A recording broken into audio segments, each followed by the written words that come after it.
All right, for the purposes of this being an intro of some kind, in case this gets cut into a YouTube video, which it very well might be, today we are sitting down with somebody who found me on YouTube and reached out for some coaching, for some VOD review and some analysis. So the goal here is to kind of dissect some gameplay, not necessarily for people that are learning Fire Mage or this is their first exposure to the class. It's kind of gonna be assumed that there's a fundamental understanding of the spec. We're trying to apply kind of not just the basics but comfort with it, now put it into a hierarchy environment, into a progression environment, and how to play effectively not just Fire but Mage as a class, and maybe just high keys in general.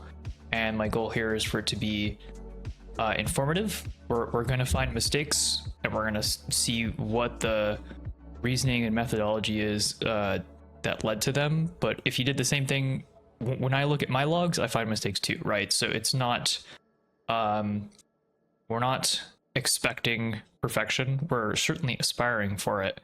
But the goal here is simply to make things consistent, make things repeatable, understand core concepts about how, like, living while doing good damage, making sure that the mechanics of a dungeon get done. So I'm gonna grab our coachee here.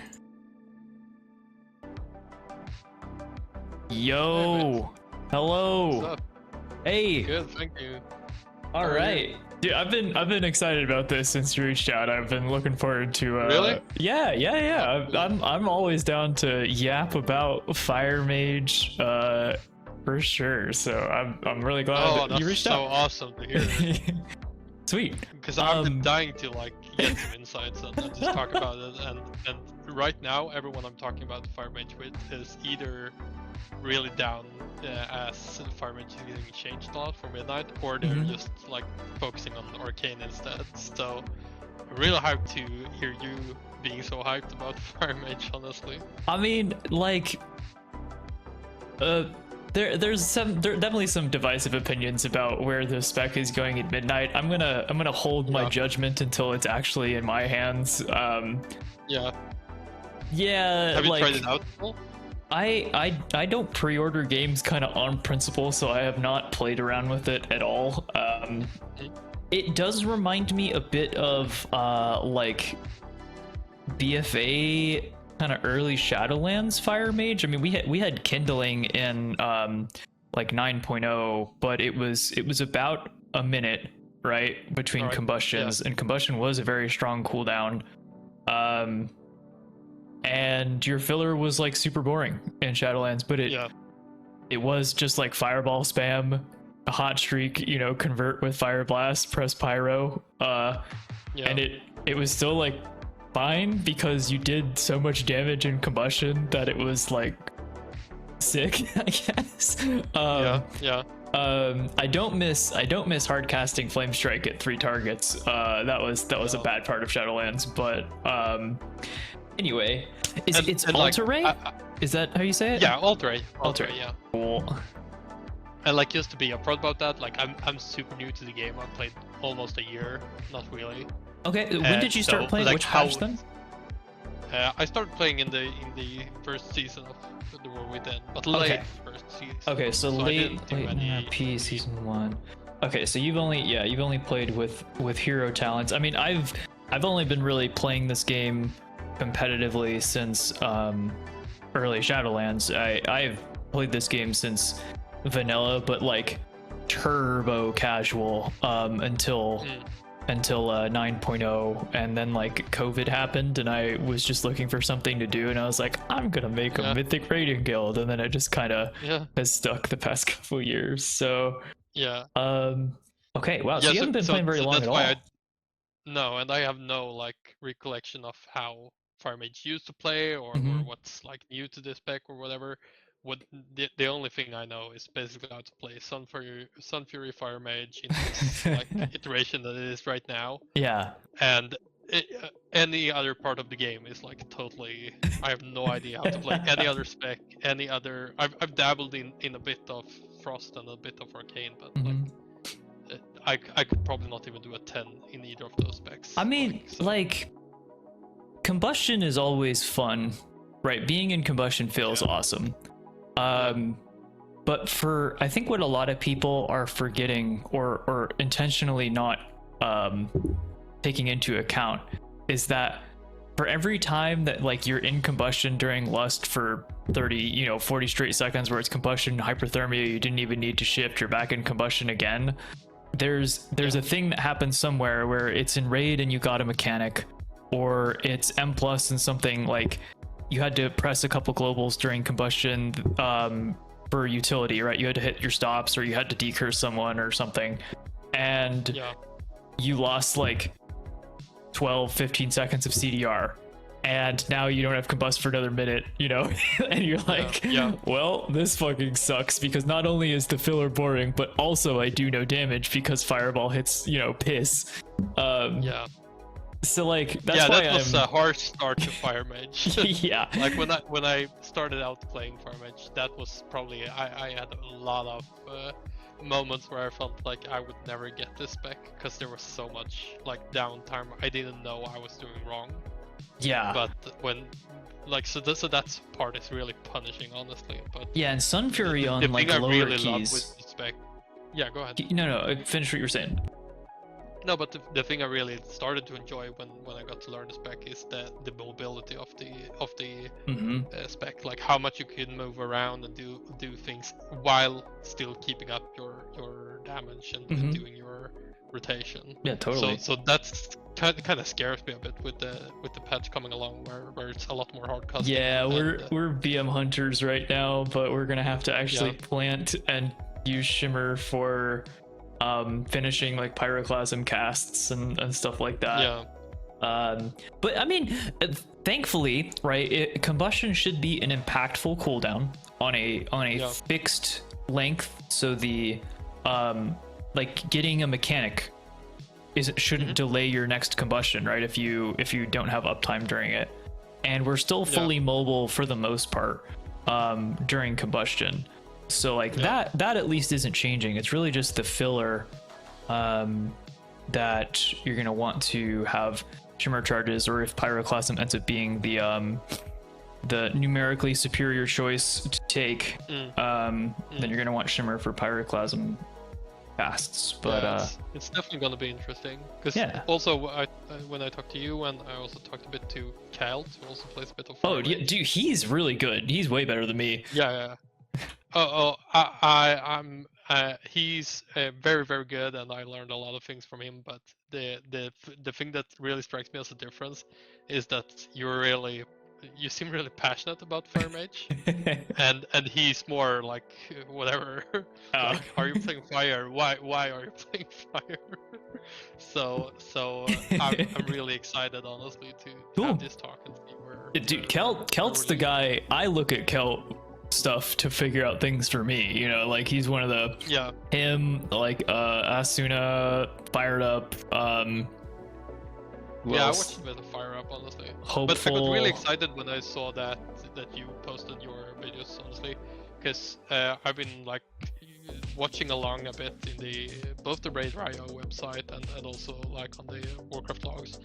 And dude, you're blasting the season, like at every single boss in the raid and on the Raider Mythic thank you list. Like, you're topping everything. So, and also on some bosses by miles. Like, what the hell, dude? So you're doing thank you. great. I this season I've never really pushed high keys before. This was the first. I usually have gotten bored of it a couple weeks into the season, and since I'm the raid leader for my guild too, I have a lot of responsibility around the raid. But just I don't know, something about this season has really clicked with me. It's been fun playing with my the guys I've raided with for years. It's essentially I'm just in that group. And they're title players, so it was just me kind of finding my niche in that group. But do you play with a consistent group, or are you plugging keys, or like where are you coming at it from? For Mythic, I play consistently with one other player. She's playing Retri Paladin, and we actually been very good to each other for pushing keys, because neither of us has really done it before. So we've kind of helped each other to push further, and now we're almost at Resi 17. Let's go.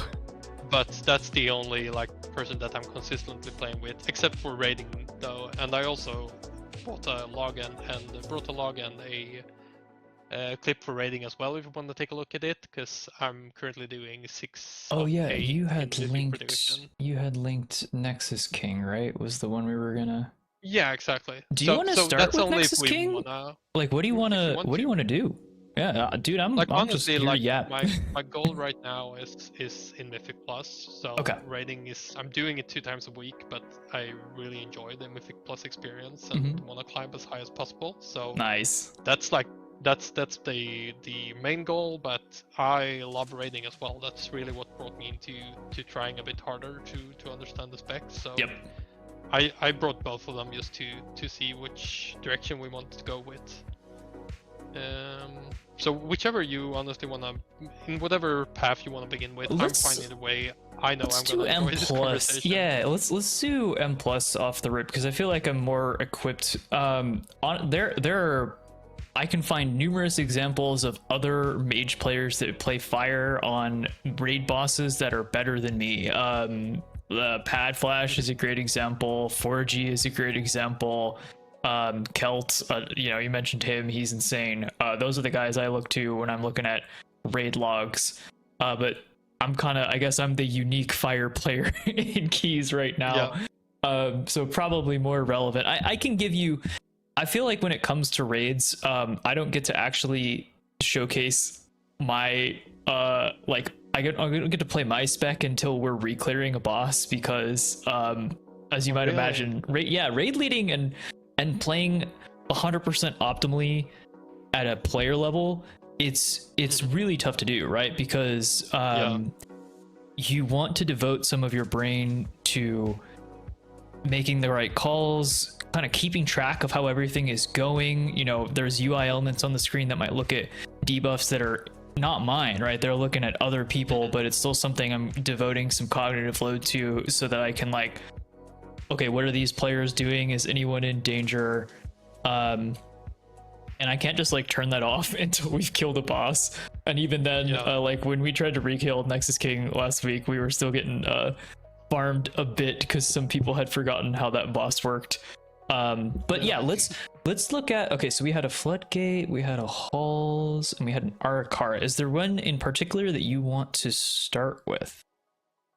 No, I have no favorites. I can do either one. Let's do the Floodgate, because that's a pretty tough key. Yeah, we know this. Yeah, man, we've been banging our head against 20 Floodgate for a while. Yeah. How about you? Tried it twice yesterday. Tried it twice? And, okay. Yeah, and the first one, this is the first one that we did, and we got to the 3rd boss. I mean, that's pretty good. Yeah, I was kind of happy with the run yesterday, but the main problem I feel like is basically speed and also survivability. At many times I feel like my cognitive load goes to surviving instead of doing the damage. Yeah, there's a lot in this key that kills you. There's a lot of physical damage. There's a lot of the Architect nail gun plus dynamite throws in the first few pulls that can be pretty lethal. Taking a tick of shredded nation at the bad time. I don't. Are you at the point in a 17 where Kiza, the quick shots one tap you, or do you survive them? I bet you survive them, right? Now you're pointing at some of my inconsistency in knowledge. What is the quick shot one?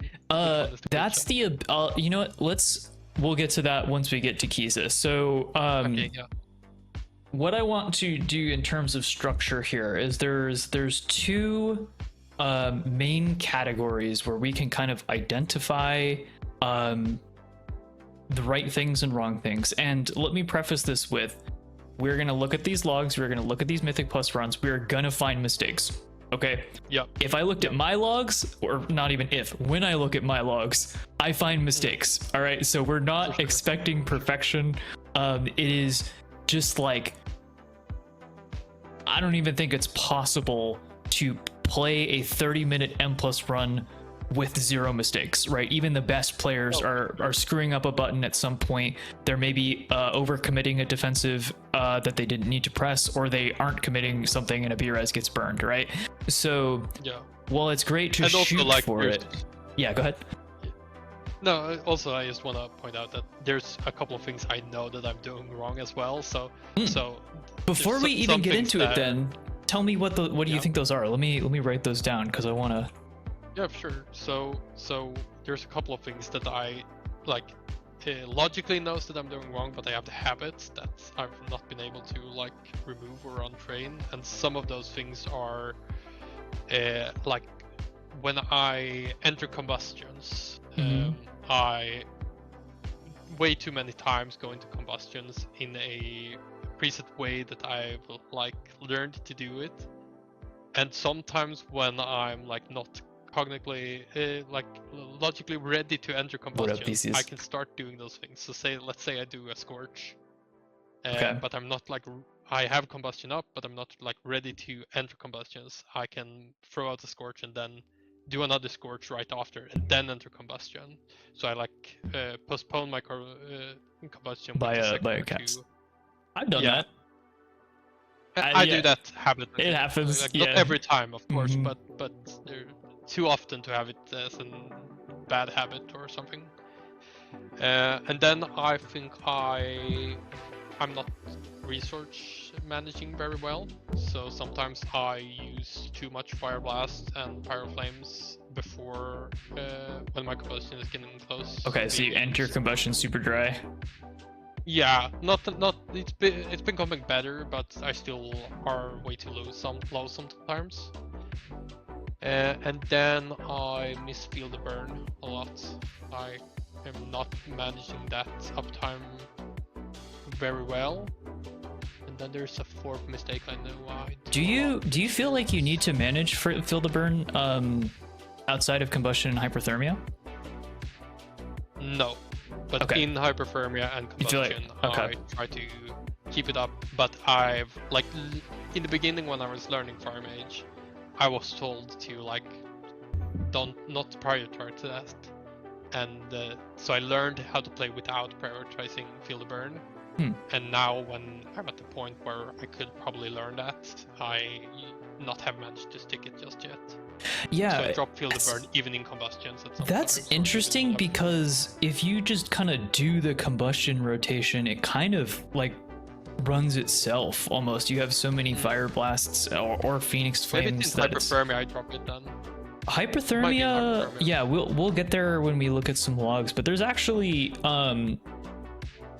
this was a recent change that I came across, and that was actually spending IVs more aggressively in hyperthermia, because I had read some guides at the beginning of the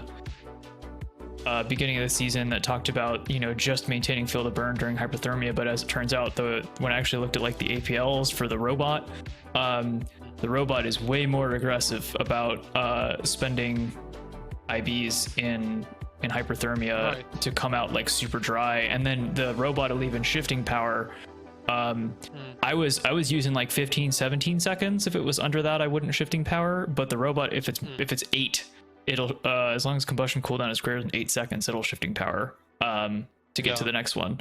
So I've been way more aggressive with that, and I actually have like instantly seen some gains, especially in AoE pulls, just to like get to the next combustion instantly and then start rolling again. Okay, so Field of Burn uptime. And at some points I even heard, I'm not sure if that was Kelt who told me that or someone else, but at some point I heard that it was even like it would rip, the APL would rip shifting power even at like 2 seconds. I'm not sure if that's consistent what the APL does, but I heard that. But usually I've been doing 8 seconds as well. Yeah, that's definitely not what the APL says. I think hearing that, I can think of a scenario where if you had spent all of your Fire Blast charges and your combustion was at 2 seconds, it would be more important to shifting power to get your Fire Blast back. That's more important than getting the combustion CD back, so that you're not going in dry, and that would be why you rip it. So if you ever, I guess I don't think there's too many scenarios where I'm 2 seconds off of combustion with no Fire Blasts and shifting power up. But in that scenario, yeah, I guess it would be good to shifting power. Yeah, and I'm not even sure. Like, I've never used APL, so I have no idea. But that's one thing I heard at one point during the season. Maybe it was late season 2 actually that I heard that. But the last thing I want to mention as well with the current mistakes I do is that I'm kind of unsure on when to use Pyro and Flamestrike on this day. Because in the beginning I heard 5-6 targets, then you switch over. But with going into higher keys, I've discovered that also the person I'm playing with is playing Red Pallies. We have a lot of like cleave and AoE damage. So I've been like more confused on when I should do prior damage and single target damage, and also I heard that it might even be higher target count with the Pyro Blast than I recently thought was the correct one. So I'm not really consistent on when I'm using Pyro and when I'm using Flame, and I have no principle to be led by on that account. Yeah, okay. Some of this stuff I think we don't even have to look at logs to talk about. The Flamestrike Pyro cutoff is typically on every guide I've looked at, they say 6 to 8, and it's like they don't give you a specific number, which is kind of lame. I feel like there should be a mathematical answer for this, and so I was using that for a while. I see the robot at 6 targets starts pressing Flamestrike in combustion, and then at 8 targets during hyperthermia it will Flamestrike, but it actually goes back to Pyro. So on like a 7 target pull, the robot would switch to Pyro during hyperthermia instead of continuing to cast Flamestrike. So I was going off of that for a while, but then I play with a Destrolock, and either the other DPS player is a Sub-Rogue / Havoc player. And so we have pretty decent like priority. It's not like amazing. Well, the Havoc has really good prio. The Warlock does decent prio too. An example of this would be the first pull in Streets. It's a 5 target pull, right? I did the mathematically correct thing and pyroed the big guy. He would die instantly, and then we'd have these 4 targets at like 30% for a while. And then I switched to just flame striking at 5 targets, and the pull died faster. And I actually did more damage because it was only, it's only like a 40 second pull. And that's kind of the danger of running like a 5-minute multi-target sim is the pyro is going to get a bit overvalued in a longer sim, because a minute to a minute and 20 into that sim, control destruction is going to be fully stacked on the primary target, right? But in a shorter pull, pyroing that primary target, you're not going to hit that 15% ignite amp that you eventually get to with CD, and as a result the flame strikes are going to be a little better. That's just one example I can think of where it was because my group already has good prio damage. Even though the robot says you shouldn't be flame striking here, flame striking actually made the pull go faster and thus gave me more damage, right? Because if our prio is amazing and I'm just hiring the primary guy, but then he dies and all the mobs are still at 30%, right? It's like, okay, well shit, what am I supposed to, what am I building ignite and controlled destruction stacks on now? If you're normally playing with a Ret Paladin, you kind of have the reverse problem where the prio mobs are probably going to live for longer, depending on what that third DPS is. If it's something like a Havoc, then they'd be able to pick up the slack there, but or like a BM Hunter is really good at killing that prio target. Oh no, yeah. So that becomes a little more. I guess since you're pugging in that 3rd DPS is kind of, well, I mean, if we look at this floodgate, right? I see an unholy Yep. DK and a ret paladin. There's very little priority damage with those two. So I can, you know what? Let's just look at this first poll actually, because looking at this, I'm assuming the Shrednator's gonna live for 1,000,000 years. Yeah. Definitely. So let's see how this goes. Okay, so doing the, yep, and good that you're moving and only took 1 tick. Nice. And I mean, you should be flame striking here. I don't think this, like, the pull count here is just way too high. You lose so much overall if to hit this one mob. Yeah. All right, and let's see. Actually, let me back up a bit. So let me familiarize myself with your UI actually. So okay, so we have our field to burn, combustion timer, feather stacks. What is this? What are you tracking with this? Dude, I have no idea. That looks like I think that's a trinket, isn't it? maybe void core stacks.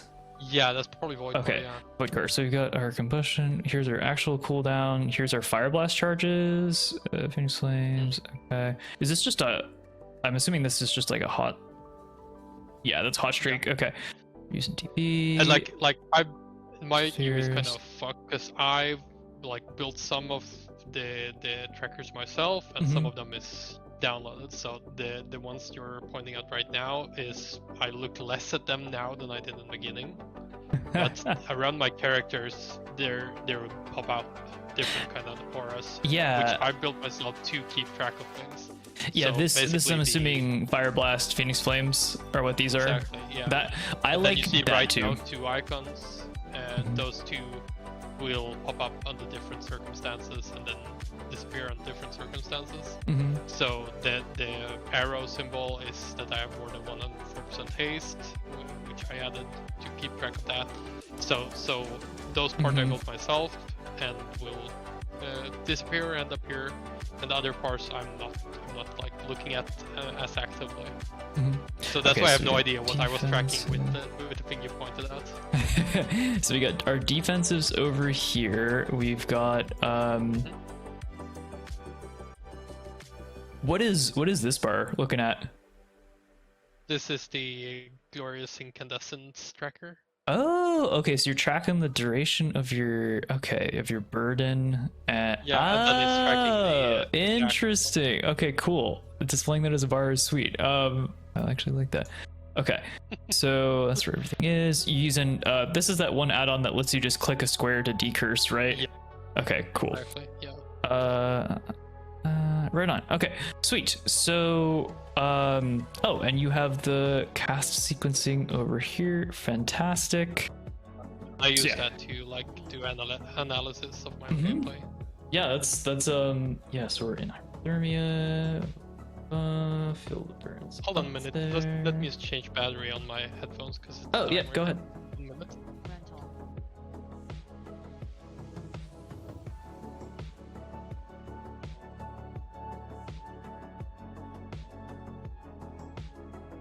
Okay, back. Sweet. All right. So, yep, straight in. Let me back up a bit. When we got out of hyperthermia, what combustion CD were we at here? Okay, yep, definitely the right decision. Should just keep going here.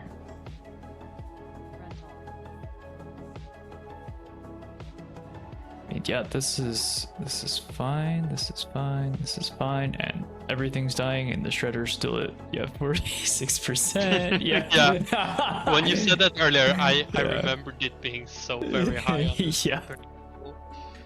So, I mean, yeah, we'll look at logs and we'll look at the actual sequence of this in a easier to digest thing. But so far, Let's see, is there anywhere that displays the health of your target, not in a percentage value, but in an actual No. numerical? Okay. No. I like having that because my general rule is if there's one target that still has like 300 mil and I have combustion up, even if it's at the end of a pull, I will combust again, because generally I can get through the whole combust, maybe not the full hyperthermia, but yep, this is good. Gun rooted. Well, yeah, I'm getting ahead of myself here. I just wanted to view that first pull, I guess, as an example of like, this is probably a pull where you might need to, it will hurt your overall, but you probably speed up the pull if you do one of two things. One is to Pyro during hyperthermia and Flamestrike during combustion for the 2 combusts that you're going to get on this pull. All right, because that's what you Pyro ended up during getting. hyperthermia. Yeah. The other one would be to do 1 combust and hyperthermia, all flame strikes, and then looking at the Shredinator HP and going, okay, what percentage is this at relevant to the rest of the pack? And kind of just making a snap decision with that second combustion to just Pyro the whole way through for the combustion and the hyperthermia, just to even it out, right? Is this going to hurt your overall damage in the dungeon? Yes, maybe, because if you do that, maybe the Shredinator, I think when I was looking at simulation craft sims, it was like you're almost halving your damage to the primary target to Flamestrike versus Pyroing in a pull is kind of like how it maths out. So if you were to do, we could look at exactly how much damage you do in logs, but if you did double damage for that second combust to this, maybe this guy's at 20% and all the little mobs maybe still have 10% HP left. But guess what? Your Ret Paladin, he's still going to Divine Storm, right? As long as there's 2 targets up, he's going to Divine Storm. He's going to kill the rest of them, right? Your Unholy DK, he's going to kill the rest of them too. But maybe the Shredinator dies 10 seconds faster, right? And you're into next pull. And then you don't even need to make that decision on, do I need to send this next combustion again? Because you get here with shifting power up, right? And didn't even need to shift. That's kind of the other thing you maybe could have done on this pull was when you got to, let's see, we're in combustion, and let's just jump ahead. So like right here, we're out of hyperthermia. Right. I think here. Yeah, right here. I think we're out of HT. We've got our shifting power, and I'm not sure how much HP 30% or 28% is on a 17, but there maybe is a world where you just rip the shifting power to get it on cooldown, combust this guy, right? And assuming it lives through the whole combustion, you'll probably get most of your combustion CD back. You might be sitting at like 20-25 seconds right at the end of the pull. And let's just pretend this part here is you've killed it a little sooner, right? And your combustion's at 25 seconds. So like 24, 23, 22, 21, 20, 19, 18, 17, right? So it's ticking down, and then like maybe you're just fireballing at the start of this to just fish for crits to get the combust, but you know you're pulling into the architect anyway, and you want to kill this scaffolding to get the architect off of it so you can start hitting the architect, right? So it's almost not that bad to not have combustion during the gather here and get it actually once everything is on top and the pull is gathered.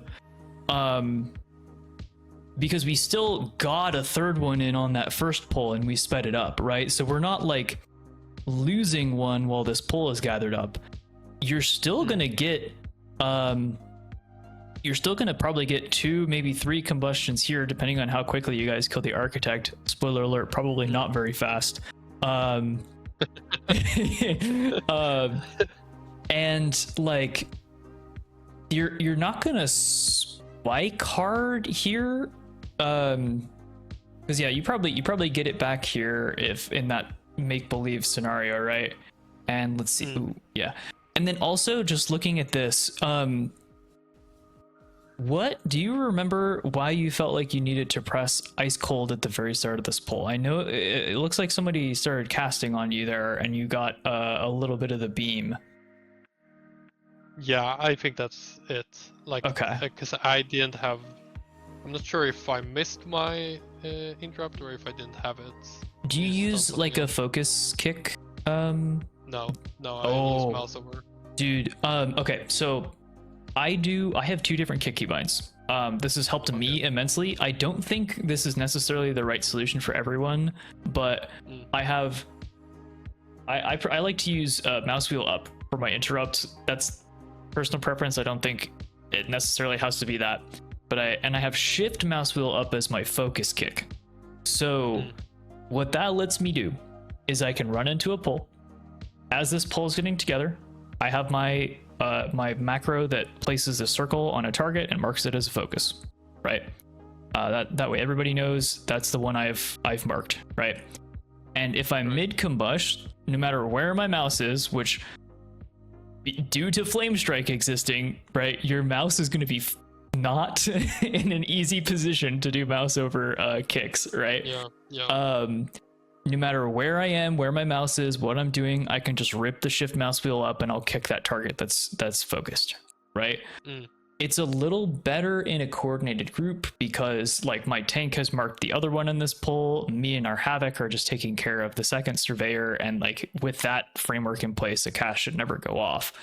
But if you try to find a health bar for a mouse over kick while you're trying to flame strike during a lust pull like this, it's way too much information to handle, right? Yep. So by hitting a focus, and let me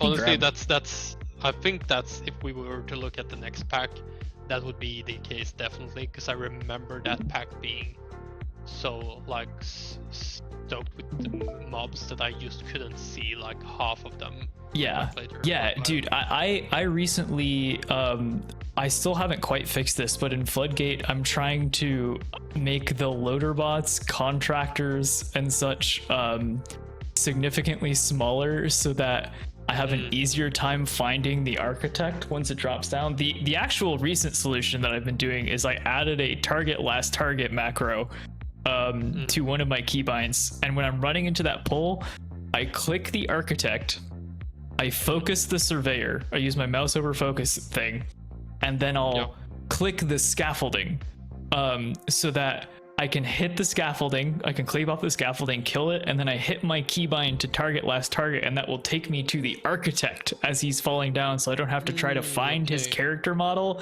as I'm continuing to flame strike the pack. It's ridiculous because of how big the pulls are in Floodgate, but let me get let me get that focus macro for you. That's not it. But also about the scaffolding, I was under the impression that as a range you could damage the architect even though he was on the scaffolding. Is that not? You can hit him. He just has a fat DR when he's up on the scaffolding. So here, like I'm gonna send this to you. That's a mouse over focus that will set the target as its circle, and that's what the 2 is in there. But you could make that anything between 1 and 8 to get a different marker.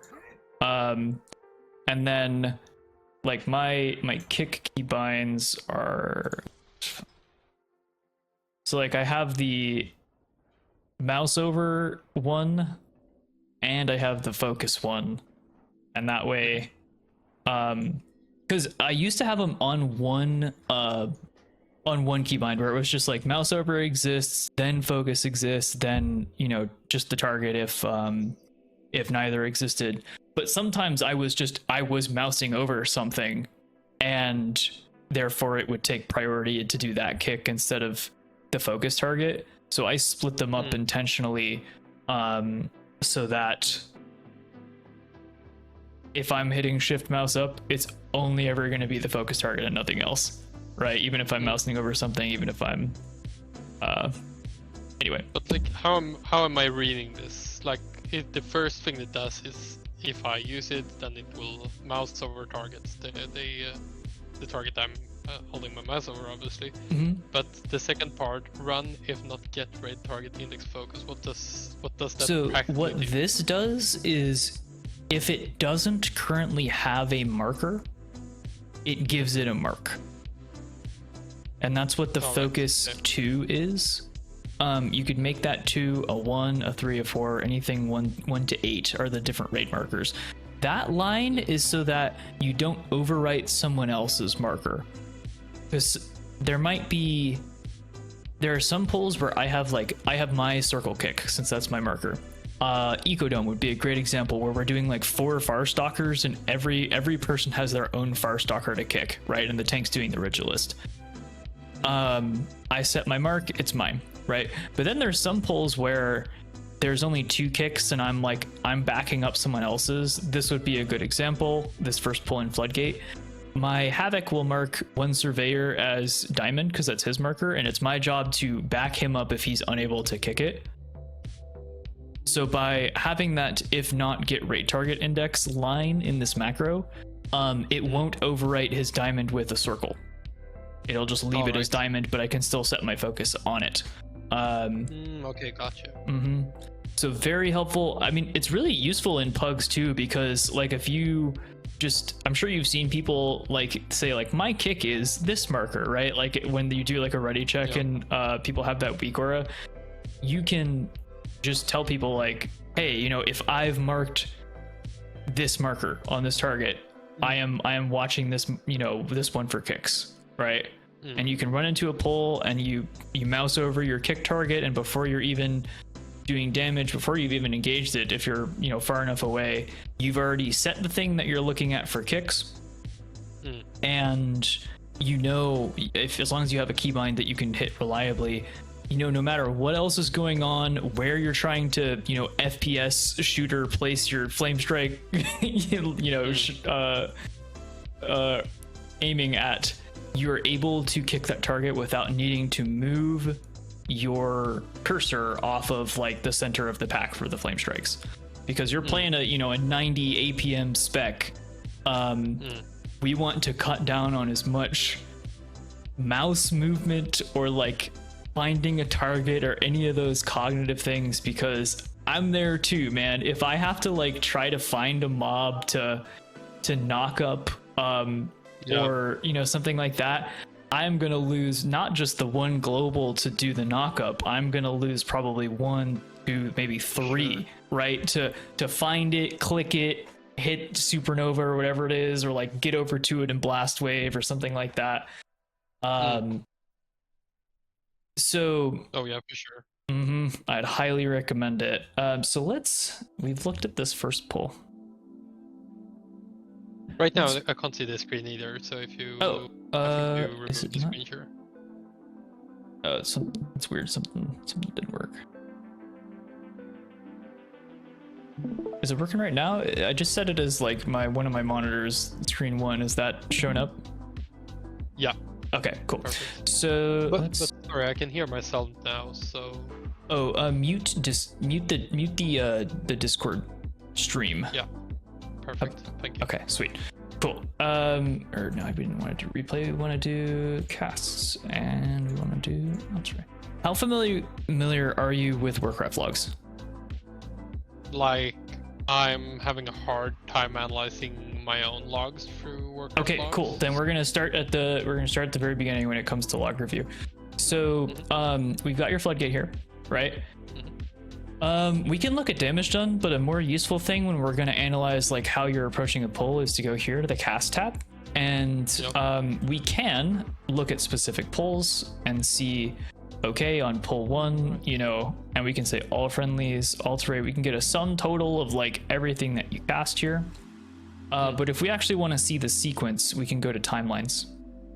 And so we can see, you know, you walked in, you hit Phoenix Flames on the Shredinator, entered combustion. Okay, so it looks like you built a hot streak with Fireball, Fire Blast.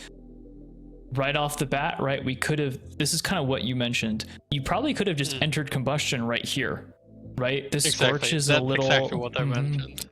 The Scorch is a little unnecessary because right here, this could just be you're already at heating up, right? This should just be Fireball, Combustion, Fire Blast, Flamestrike, right? Because you're already in kind of the double. You still managed to get the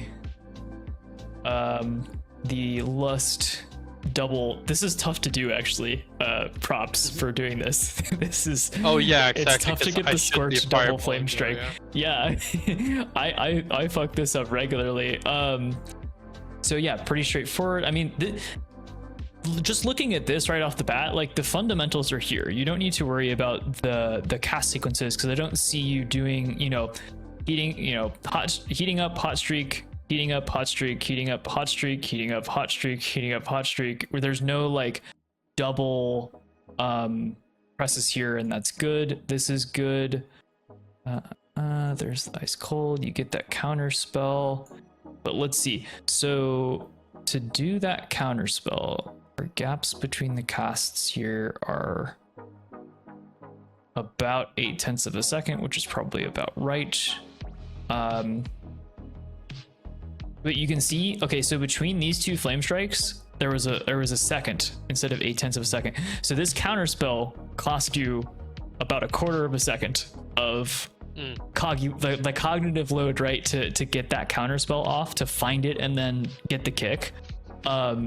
This is a super minor thing. Okay, let me just. No, this is super minor. Like it's insane though that we're talking right? about the So if we can find, you know, a way to make it to where this counterspell doesn't delay your next hot streak spender, right? We're gaining damage, and you know, maybe this is one, but if every single time you have to do that, the next cast gets pushed back by 1/4 of a second.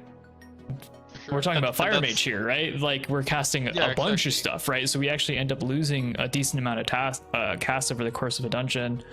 Yeah, because that's what I heard. Like when I try to ask people why my damage is low compared to etc., then those minor mistakes is the thing people point at because they build up or add up over time.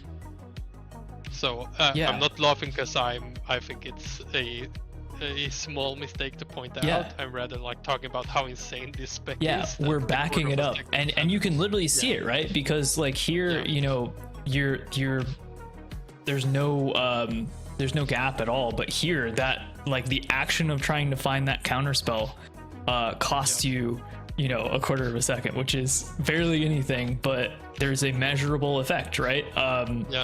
In having to deal with that mechanic. And so since that was one of the goals we talked about, right, how do we reduce the cognitive load? How do we find more damage while living and like, you know, making sure stuff gets done? It's finding ways to make that just make it like I'm gonna say idiot proof here, like very tongue-in-cheek, right? Like we need to make things as simple as possible for ourselves, because that will allow your brain to focus on more stuff. And I'm the exact same way. If I have to find a mouse over kick, I'm losing something, right? Like there's gonna be a penalty for it. So okay, so we had find that. So what I'm guessing here, we're gonna go back and look at this. This is something that I think I recently changed. I don't think you drop, or yeah, maybe you do drop Build of Burn here. 39. No, you just get it in. I do remember it being closed then. Yeah, it was 30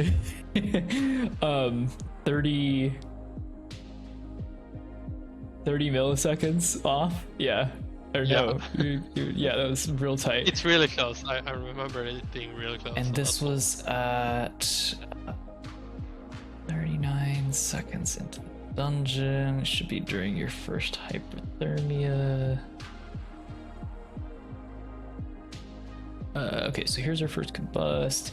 We're gonna find this specifically because I'm curious about the. Let's do. Gosh, I'm hitting everything except what I'm trying to get. Playback speed. There we go. So we're in. Where's our hyperthermia? I guess you're just using the big thing.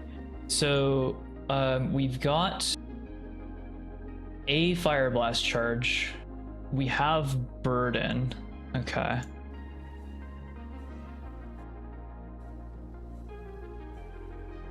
Should get.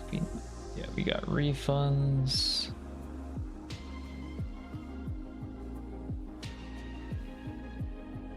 Was that a Phoenix Flames in? It was. Yeah. Okay, that we do not want. We'd rather just keep try hitting. So let's look at this.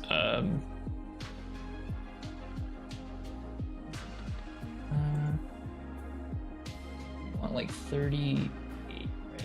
Yeah. So we get out of combustion.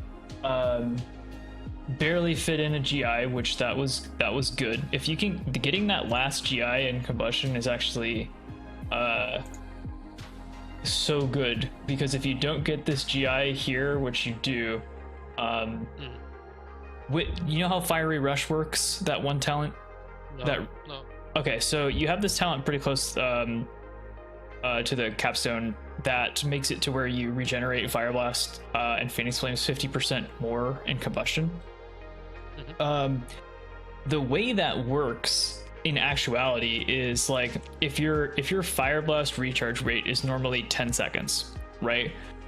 In combustion it would be 6 2/3, and because GI gives you a flat amount of Fire Blast CD per meteorite, so it ends up being 8 seconds, right? When you're out of combustion, so hyperthermia or filler, right?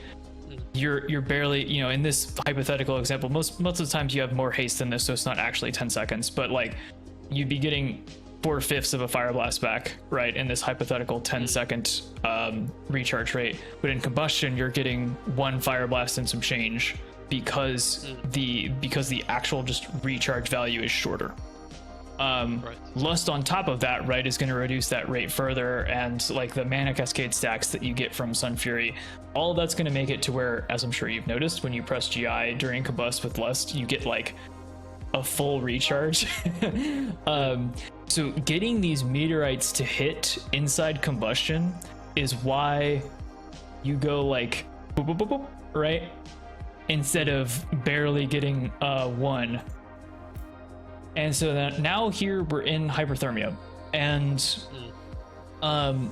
hypothermia is actually a way that you can definitely screw up, because you here have, let's see, let's look at this again. So we get out of combust with like 1, we get the GI off, we get so we're here, right? We're at 3 stacks of Spellfire Spheres. We're at 1 IB. You do not want to IB this. The rules in hyperthermia are, if you have GI, convert your next heating up to a hot streak for the next. I mean, like obviously you wouldn't press Fire Blast if you already have hot streak in hyperthermia. Don't convert your next heating up, or convert it if you have GI, no matter how many Fire Blast charges you have, right? Your priority when you get that GI is to spend it as fast as possible on getting the next hot streak. Other than that, we kind of want to spend when we're close to 2. And the idea behind this, and this is not just a hyperthermia thing, this is a combustion thing too. You always want to have a Fire Blast banked for when you get Glorious Incandescence to spend it as fast as possible. There are maybe some like unique scenarios where you might delay the GI, and that might be 2 more targets are about to run in within a second that wouldn't get hit by this GI if you pressed it now, then they'd get hit by it if you maybe waited one more hot streak, like you just scorched pyroed and then GI pyroed. Right. Do you know how kindling works, right? That's the CDR thing, right? Right, that's just the 1 second per crit that happens regardless of whether you're in combustion or not, right? Okay, that so one's... right, if more targets get added, then I get more kindling. Is And that specifically, why is GI, do you know why GI is important for more targets? No. So when you have Glorious Incandescence, your Fire Blast hits not just the primary target, but 2 other targets, right? These are all unique hits. So if you press Fire Blast on 3 targets, you don't just get 1 second from kindling, you get 3. Okay. And because of the way Unleashed Inferno works, right, which is the capstone talent that you're using for fire, every cast in combustion is an additional 1.25 seconds, right? So when we have a cast in combustion, it's worth 2.25 seconds off of our next combustion CD. GI then, in an AoE scenario, in combustion, gives you 6.75 seconds of combustion CD, right? Because it's not just hitting your primary, it's cleaving, it's hitting 3 targets, and so you get 2.25 seconds from each target that you hit. So delaying... So like, do you mean, and this will probably sound really stupid for playing Fire Mage for a year and not realizing this, if it's true, but do you mean that I get more CDR reduction if there's more targets? Correct. Yeah, you do. Okay. Specifically because of GI. So this is just a Sunfury thing. So you have a very, I would say a very minimal amount of funnel as Sunfury, but you do have funnel. If there are 2 more targets, and it's literally just, it doesn't get any better after 3. If you're hitting 3 targets, you will get your combustions back faster, and as a result do more damage to your primary target because you will spend less time out of combustion. So that's specifically for Glorious Incandescent. That's where the funnel comes from. Correct. Yeah, because the Fire Blast cleaves and hits 3. So a GI on 1 target is exactly the same as a normal Fire Blast, and it's worth 1 second out of combustion and 2.25 seconds in combustion, right? Because of kindling and Unleashed Inferno. A GI out of combustion with 3 targets is actually worth 3 seconds from kindling, right? But out of combustion, no UI, so it's just the 3. A in combustion Fire Blast 1 target is worth 2.25 seconds, a standard UI spell hit. But in AoE with 3 targets worth 6.25 seconds. So that's why it can be worthwhile to delay your GI. And I'm saying for the next Pyro, like you wouldn't want to hold on to it for more than a second or 2. But if you have the option to Scorch Pyro, you know, or like Phoenix Flames Pyro, and then hit that IB as the 2 other targets run in, you get an extra 4.5 seconds of combustion CDR. You would have only gotten 2.25, but instead you just got 6.75. Right. And that's specifically from the Fire Blast as well. It's not from the meteors hitting or stuff like that. Correct. It's specifically the Fire Blast. Yeah, specifically the Fire Blast hitting is what cleaves and gives you the combustion CD. Right. Okay, this is honestly blowing my mind with this because I had no idea. I know that I've been thinking about it a bit because I played the Soul Hunters, right, a couple of weeks ago. Yeah, dude, I bet you in Soul Hunters, right, you're just in combustion permanently on that fight, right? Yeah, and I noticed having combustion up immediately after finishing one, and I've never experienced that being so wall to wall in that essence, and that's probably because of this reason that I'm ticking the CDR a lot more because they're consistently 3 targets at least in that fight. So that's I realize now, but I have no idea that it worked like that. So yeah, thank you. Yeah, that's Soul Hunters just in a raid context is another good example of where you might delay pressing Fire Blast if let's say you're hitting Darkstar, right? That's just what you do on that fight. Yep. If she's running over to the other 2, right? They're not grouped because one just, the dude just jumped and the Blade Lady is running over or something. I will delay my GI by a little bit just to make sure I hit all 3 for that exact reason. As long as you don't actually if you have nothing, well, even if you have to Scorch Pyro, that's fine. But back to the whole, like, it's really good to get GI in combustion because of how much extra Fire Blast refund you get.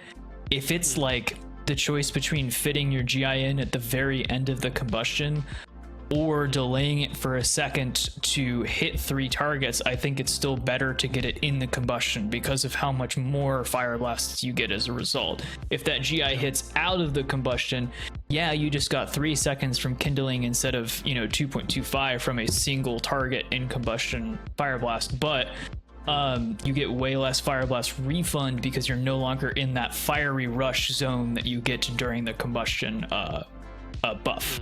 Right, so this is where kind of the complexity gets to, right? To hit. And it has to hit. It's not like when it gets casted, it's when it hits the targets.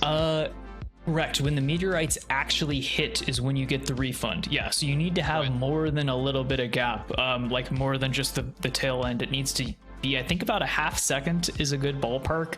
As long as you're pressing that IB within that last half second, the meteorites will hit still during the combustion buff.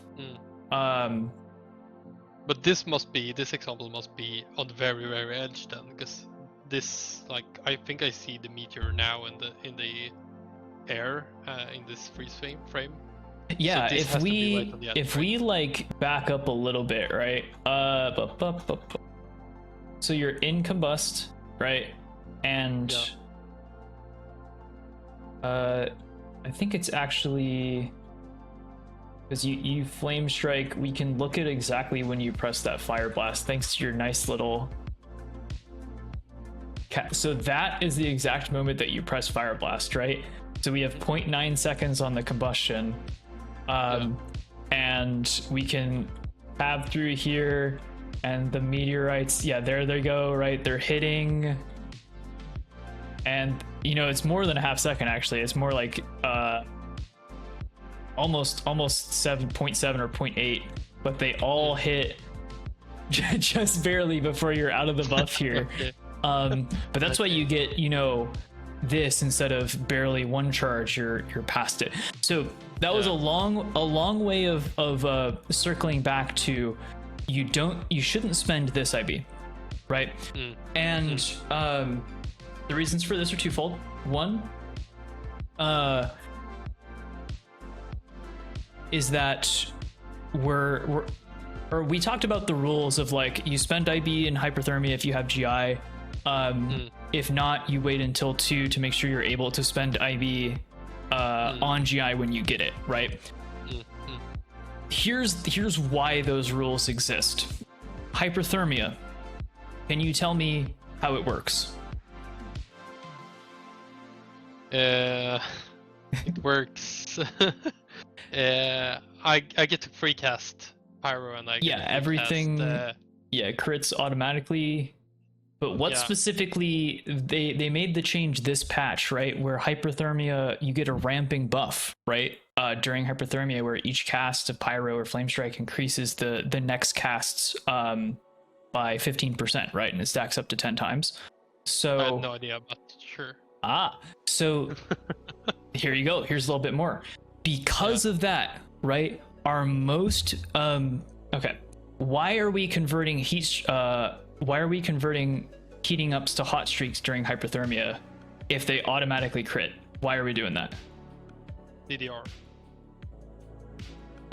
Okay. Here, I'm about to teach you another thing. So an often overlooked tooltip in the Fire Mage spellbook is the hot streak tooltip that says that when you spend hot streak on Pyro or Flamestrike, you get double the ignite damage from that cast. Okay. So ignite is a huge part of our damage, right? And that means that the Flamestrikes or Pyros at the end of hyperthermia, we have this ramping buff. It is far more valuable to get bonus ignite damage on those buffed up hot streak spenders at the end than it is at the beginning. Wow, I had no idea. So because of that, you want to be pretty conservative at the start of hyperthermia. You want to just kind of bank charges and spend But and because of like here, right, you're in Lust, you're not going to drop Feel the Burn, because by the time you're getting if this is just ticking down and you're just waiting for your fire blast, and the next time you're getting close to 2 here, the next time you're out of heating up, you just convert it to a hot streak, Feel the Burn's maintained. Now you get your GI later in the hyperthermia, and the last 2 or 3 casts of hyperthermia are all going to be hot streak flame strikes as a result, because you're going to get all these fire blast charges and you're going to want to dump them all at the very end, right? The idea is to come out of hyperthermia because they all do more damage. They all do more damage, and actually, right, our buffs during combustion make the flame strikes hit 70% harder, right? That's part of Unleash Inferno. But we're actually harder hitting flame strikes at the end of hyperthermia than we are in combustion. So when we're talking about the most valuable casts to spend to convert to hot streaks, it's actually the last few of hyperthermia are just as valuable as any of the other ones in combustion too, right? But so they still want to dump them, right? So I still want to like use most of my fire blast during the hyperthermia. Yeah, ideally we push them to the end. We don't go above 2 because we just want to, if we follow that rule, kind of Feel the Burn will just happen without us even thinking about it. We'll always bank 1 for when we get GI, and then if we had followed that cadence for this, right, you would be getting your GI refund probably during the last 3 or 4 seconds of hyperthermia, and then you would probably have 2 or 3 straight flame strikes here where you are getting the double ignite damage at the end of it. And then you come out of combustion, or excuse me, out of hyperthermia, your fire blast charges are spent, and we're just in a perfect place to shifting power, get them all back, and go back into the next combustion. Now in this case, you're in Lust, and you get all that back anyway because AoE in Lust, right? You, with the cleaving GIs as we talked about, you come out of hyperthermia, I think it was at like 6 seconds, I think it was this part here, right? Now you have a choice. You can follow the shifting power rules, right? Yep. You could just shifting power here, get the combustion, and fill up your fire blasts, because you are only at 1. You have a burden, right? So your refund is right around the corner. In this scenario, this is almost exactly what you talked about with Kelt. We're under 8. We're low on fire blasts. We can get them back pretty quickly because we're at a burden and we're ready to get another GI. Like we could just Flamestrike, or excuse me, we could Phoenix Flames here to just, get Hot Streak or something and then spend it to be at our GI. But this would be a great place to just rip the shifting power, because in the same way that we want to maximize our total amount of combustion casts, every time we don't shifting, we are losing total fire blasts and combustion casts over the course of the whole dungeon. Right? Because we're losing shifting power casts every time we do that. Even if it's only getting half value on the combustion CD, that's still better than 0 value on the combustion CD because we never pressed the button, right? So you could just shifting here, get most of your IB charges back, right? And you have the dream scenario for your second combustion, which is you're going to get a burden GI immediately. And then because you're getting all these fire blasts back, you're at full your burden GI, you're gonna spend the next like 8-9 seconds just IB fire blast, IB fire, or IB flame strike, IB flame strike, IB flame strike, right? You're not even gonna need to scorch your Phoenix Flames at all because you have so much recharge banked up and ready to go. This let's see, there was I don't know if I still have the VOD from this. I'm trying to remember what floodgate it was, but there was one like floodgate 19 I think we ran where I managed to just like proc hyperthermia while we were gathering the pole before Big Mama, and I came into Big Mama like with a GI that I intentionally didn't spend, so I was already 3 spheres toward the next GI, and I spent like the first the entire I got combustion back I wasn't even halfway through my hyperthermia when I got my next combustion back. Like the refunds were just so crazy. Man, I want to like find that now. I forget which one it was, but anyway, we've been yapping a lot about Fire Mage mechanics. Very informative. It sounds like there's a lot. I feel like a lot of the people miss this stuff in the tooltips and the talent tree. So like there's definitely some room for optimization. Now the core rotation, like you're doing that well. It's just this is the little stuff that kind of pushes you up into the next like I don't know what you would call it, level, where you're doing like the 80 the 90% of the rotation great, and now you're looking for that last 10%, and that last 10% can often be the hardest to find, right? Because all the low-hanging fruit of the spec is gone. Are you not munching hot streaks, right? Like that's the first question for aspiring Fire Mage players is, hey, are you actually just like doing the sequence correctly? Are you making sure that you bank the general rule is like 10 seconds before a combustion, right? You stop spending fire blast charges so that you have some ready to go. Ideally like 2 or so going into the combust. And so you're not dry, and you don't have to scorch. You want to be, every single time we're scorching or even Phoenix Flamesing, even though it's unavoidable during combustion, we are losing a Flamestrike cast, right? Because that's a GCD that we didn't need to spend. So that's kind of like the low-hanging fruit with fire. Hey, are you doing your combustion rotation correctly? Are you not fucking yourself over during the filler? Are you pressing shifting power as often as you realistically can? Like if you already have combustion, probably don't press shifting power. But if we have the choice between I have 8 seconds, I'm gonna lose technically 7 seconds of combustion that don't matter because I'm shifting here at 8, and I'm gonna get 12 seconds back and the 3 during the channel. Yeah, we kind of technically munched 7 seconds of CD off of the shifting power, but that's still better than having not pressed it, not gotten the fire blast back, not gotten the Phoenix Flames back, and it still puts you in that combustion faster than not pressing it at all, right?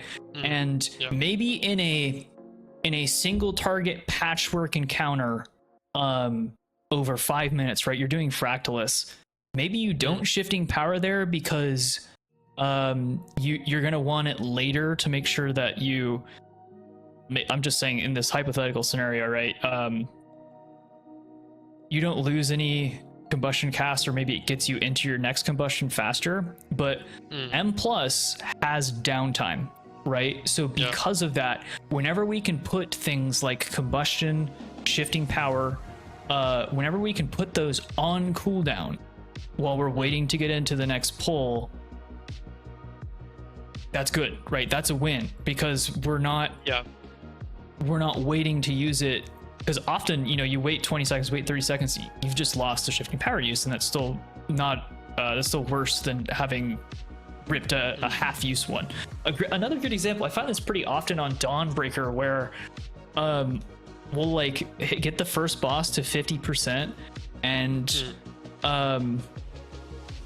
I'll have shifting power and 30 seconds on the combust CD, and I'll just rip the shifting power there, right? Just so like while I'm waiting to fly up or something, I'll just hit the little, I don't know why that example is the one that sticks out in my head, but I'll probably get the combust back by the time I'm back on the platform, even if I don't shifting power there. But it's just like, let me just get this on cooldown. Let me just Anyway, okay, so that was a lot about mechanics. That was a lot about... Yeah, and I want to say, just to like put in context or would say that I really like enjoy that mechanical aspect that you're telling me about. Because, Yeah, man, it's like fun. I really feel like my knowledge part is of the game is kind of limited. So getting this like understanding of how the Fire Mage game works and what sticks and why things work like they do, like that's really interesting to me. So I really enjoy this section, honestly.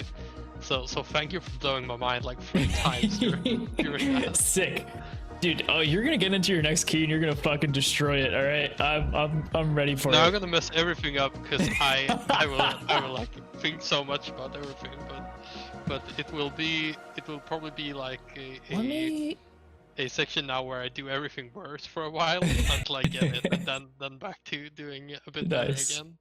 Let me see if I can find that one, a good example of this. I think it might have been too long ago.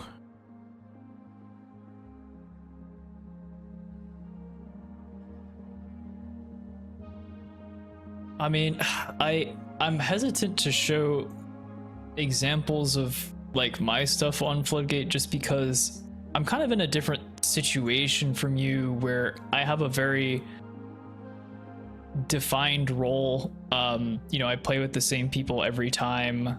Let's see. And yeah, I don't have any examples on that prepared to go here. So we'll just do this. So this, yeah, that was us kind of dissecting this. Yep. Here's an example of actually I probably munching a hot streak, because heating up hot streak, this fire blast is probably unnecessary. Yeah, that fire blast. Insta hitting. You still have to scorch after this, right? So that means that this it's really tough to try to scorch double Flamestrike at high haste, right? The reason that is the way that it is Scorch has a very slight delay before it hits. That's why Scorch IB, you know, Pyro or Flamestrike works at lower haste. But when you're above 100, technically, but like the reason why 104 is usually the benchmark that works is because it's a little bit in excess of that. The cast time of Scorch is 1.5 seconds. The global cooldown is 1.5 seconds. Above 100% haste, the cast time of Scorch is shorter than a GCD. Your GCD can never go below 0.75 seconds. So at 0.7 or at 104% haste, that delay between the Scorch cast finishing and when the damage lands that normally you can use to right, like if you have hot streak, you spam your pyro, right? The Scorch hits after you've spammed the pyro, and that Scorch hit is what then, and the pyro hitting is what gives you your next heating up hot streak for the next pyro, right? Right. That doesn't work because the Scorch cast is shorter than the GCD, so you can't get your pyro or Flamestrike off in time to beat the Scorch cast landing. So the Scorch lands. I don't consume the hot streak before the Scorch hits. Correct. Yes, exactly. The hot streak doesn't go off, and as a result, you end up. So here's an example of it, right? If this was lower haste, you probably would have been able to Flamestrike, but because you're in Lust, you have to Scorch again. So if this was a Fireball instead, that wouldn't be munching. Correct, and the reason is Fireball has a travel time that is significantly longer than Scorch, right? And what might be better here, instead of saying, hey, I should Fireball, you can still Scorch if you need to move, but it's the IB that's unnecessary. And it's just knowing, okay, here's my heating up, here's my hot, or actually technically this is my hot streak. Is it your hot streak? No, I think you're out of hyperthermia here, so this may not have been a crit. So let's assume this wasn't a crit. Here's your heating up, here's your hot streak. Yeah. Flamestrike, no IB, and this IB goes here. Yeah. Right? So it's you just spam your Flamestrike button, because functionally there's no difference between Scorch, IB, Flamestrike, and Scorch, Flamestrike, IB, Flamestrike, right? It's exactly the same amount of spells with the same amount of delay. This just doesn't work at ridiculous haste values. Yeah. But you wouldn't care about the double Pyro then, or the double Flamestrike then. Wouldn't Because care. in your scenario, Mm-hmm. I wouldn't get a double Flamestrike, would I? Yeah, that's what I'm saying. It's really hard to double Flamestrike or double Pyro in Lust with Scorch. You can do it with Fireball. Yeah, but you would prefer the Scorch no double over the Fireball double. I think Fireball is easier to execute sometimes. I find myself using that as an opener pretty frequently. If I had to move though, that would be how I would do it. Like, let's say a Shred Nation's coming out, and I need to try to avoid taking a tick of the blade because the blade plus dynamite instantly kills me. I would know, okay, I can't, I'm just gonna Scorch, and I'm just gonna Flamestrike, IB, Flamestrike. I'm not gonna get a hot streak during this Scorch cast. I'm gonna let the Scorch give me my hot streak, and kind of space them out. See if I can. Okay. Let's look at the last. I'm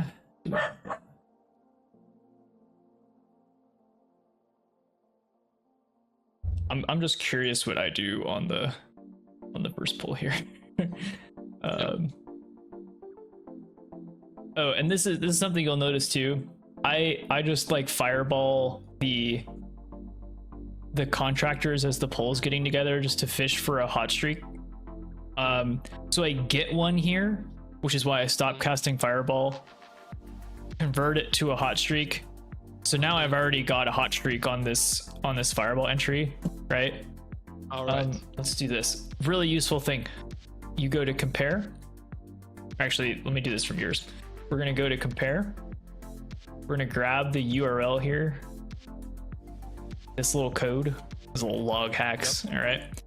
Compare reports, compare with the URL, paste it in. And now we can see awesome. they're going to be a little offset probably, but and we can just spool through it with the this isn't the best view actually. I almost like it better in separate. Let me get rid of this. I need a vertical monitor for this apparently. So the way you enter this, I think the entry was fine because, well, hot streak, heating up, hot streak, no spender, holding on to the hot streak, enter with Scorch. Technically, this IB, again, actually, this IB is unnecessary, right? It would honestly be better to just Phoenix Flames and cut these out, right? Right. Because here, this is your hot streak, boom, straight into it. Whereas here, we kind of had to spend an IB for the same thing. Let's go back to analyze.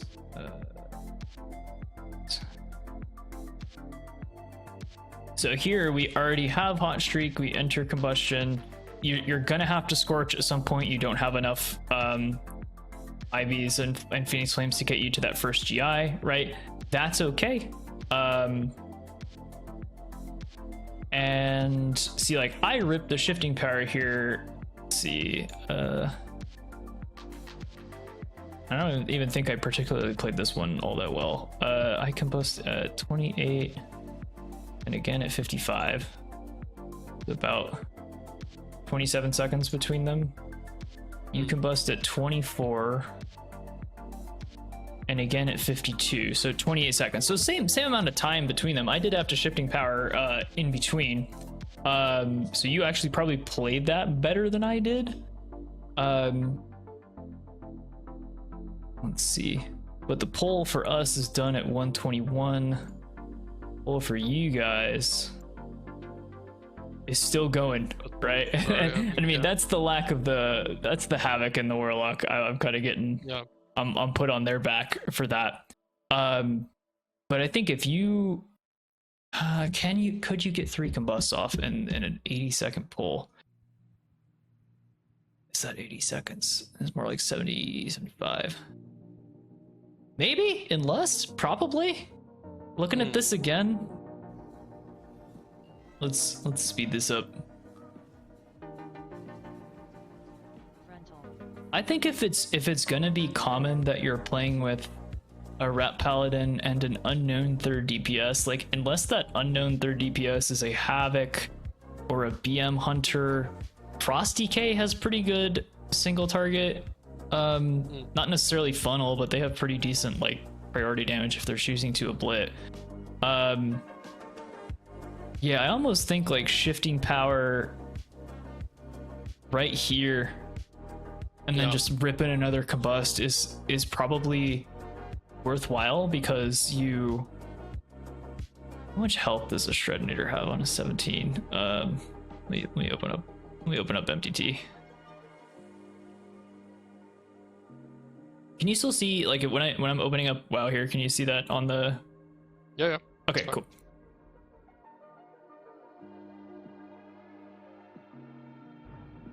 But I'm not like gonna call it confused, because I understand what you mean, but I'm trying to figure out, like, in a more like muscle memory way on how I would play my combustion entries with the things you just mentioned. But yeah, I guess I have to like try it out a bit, but like even if I do understand that you're saying that I'm kind of doing unnecessary steps, like every time I think about it, I'm getting unsure if 210. Yeah, so here's right, here's like a pretty normal, hey, I'm flame striking fireball, right, and then I'm just doing, oh, Dornigal lag, Jesus Christ, okay. Yeah. Right, that's pretty whatever. In that, you're throwing out Flamestrike, and then you're catching Fireball, for example, but then you're not IBing your Fireball. Like here, we're holding for GI, alright, boom, boom, boom. And this you're allowed to do because not at high haste. But what you could do instead is, let's say you are like running into a lust pull, right? Yeah. We'll let this time out. It's like the pull is getting together, and instead of doing the fireball or the IB, you know, you're throwing out that first Phoenix Flames like you normally do, but then you're just going to, right? Yeah. I should have the little cast thing actually now that I'm thinking about it. And here, like, I'm not going to spend that IB because it would juice a cast.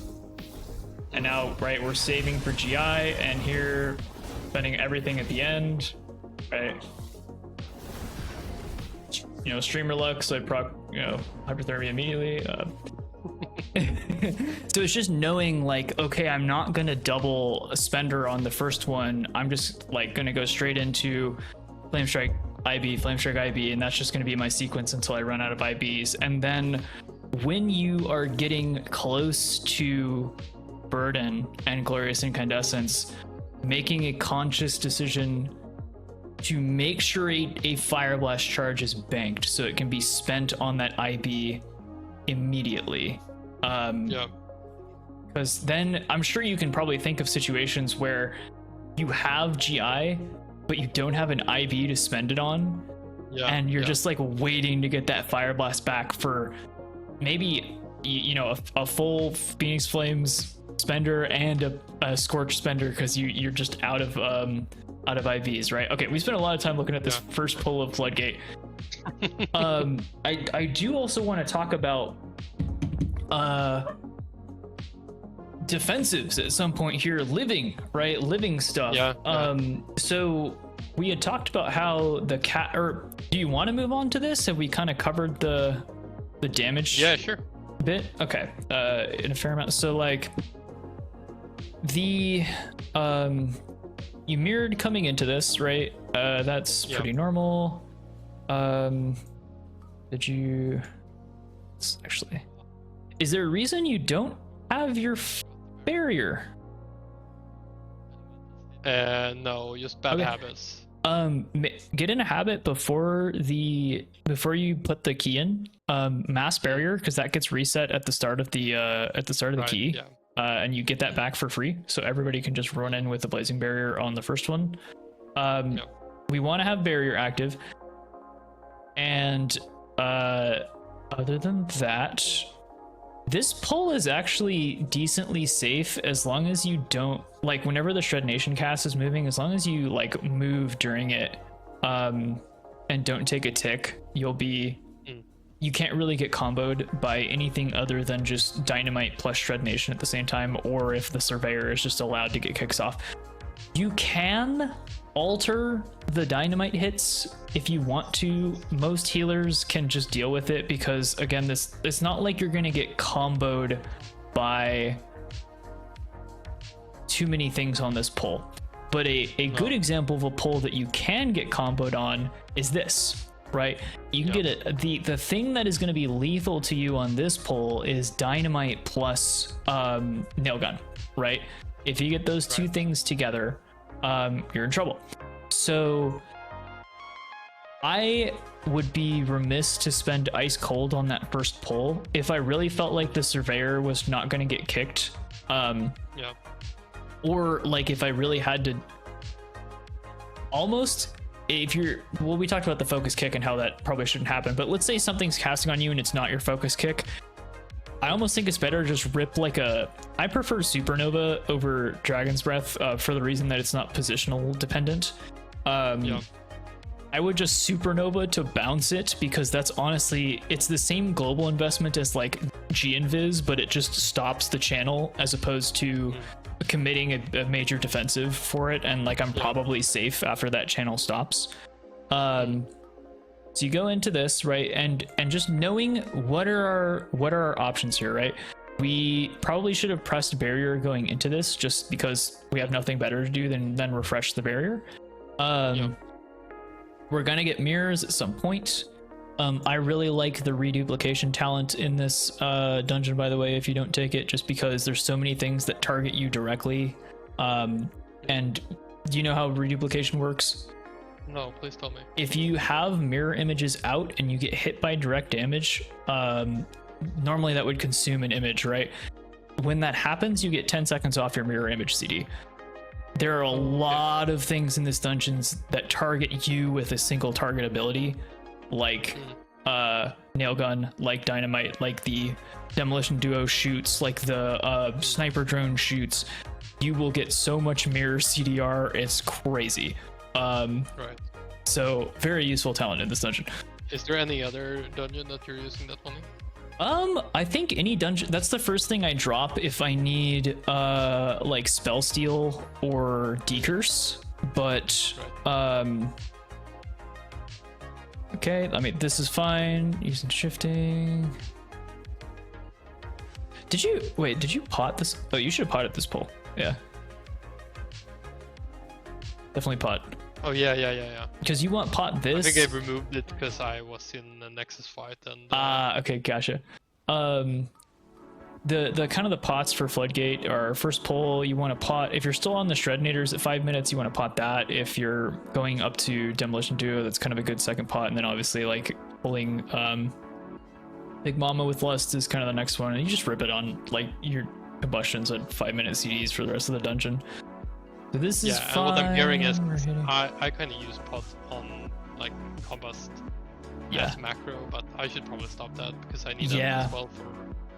I need to get into that habit as well for raiding as well, so... Yeah. So, okay, so we proc caught here, and let's see how we could avoid it. So... so you get rooted, right? Do you have like the weak aura that lets you know when you're targeted by stuff? No. Okay, remind me to get you the link when we're done. So when I see these nail guns, whenever I have altar available, I am thinking if I get targeted by something that doesn't one-shot me, right? I'm just gonna tap the altar, right? This would be a great instance to do that, and it's a lot of cognitive load to do this and the combustion rotation at the same time. So I'm not faulting you for this, but altar is probably one of the most underappreciated, underutilized, and OP spells in the Mage's defensive toolkit, right? This is a full heal if played correctly, or almost a full heal. And we're talking about things that combo you and kill you, right? When I say combo, it's because you're getting hit by 2 things within a short span of time in a period where your healer is unable to react and get a heal on you between damage event 1 and damage event 2, right? Your altar is off GCD, goated. And if you are the person who should be paying the most attention to your own health, right? You want to trust your healer, you want to believe your healer can get you out of the situation, but ultimately they're looking at 5 health bars, whereas you really only have to prioritize 1, right? So if you see yourself like targeted with this nail gun, and then you have something else that's saying this dynamite, right, is gonna hit in half a second, what you could do here is you had your altar going at 100% HP, and when this cast goes off and the dynamite's in the air, like right before it hits, you altar back to full, you're chilling. 0 GCD investment, right? Because of how altar works. You prevent a cot proc, and it does take some attention to your own health bar, but if you need to just like pyro during these couple of GCDs while you keep yourself alive, right, and don't have to think about Flamestrike, this is actually something I'm trying to work on, which is instead of losing Flamestrike casts while I try to like spell steal something or find a target or whatever it is, just like at least continuing to press the pyro button since it's at least going to hit the target that I've got selected. That's something that I've identified that I can do better. So if you alter this here, right, we don't proc caught. But even if you weren't ready, let's say by the time you realized or you didn't realize you were targeted by the nail gun and you get the debuff and you get rooted, right? But you see you're getting casted on by the dynamite, right? We can invis the dynamite. Barrier here probably saves you. You had used health pot, so that's not an option here. But there are definitely other things we could have pressed reactively, right, to kind of get us over the threshold. I bet this barely killed you. I don't think the dynamites do. I don't think they 7 mil and a bit of a barrier. Yeah, I mean, 3.5 mil blazing barrier probably saves you here. Okay, so cot proc, no big deal. That's we paid for the whole cheat death. We're gonna get value for the whole cheat death. So you'll the architects have a massive DR when they're up on the scaffold, so your priority here, you have 2 options. You're out of combustion and hyperthermia, and you're trying to farm that back, and hitting the architect here is not super feasible because of the DR. You honestly, in this scenario, want to pick a target that's under 30% and scorch it. Oh, really? Scorch is going to give us guaranteed crits, right? Under 30%.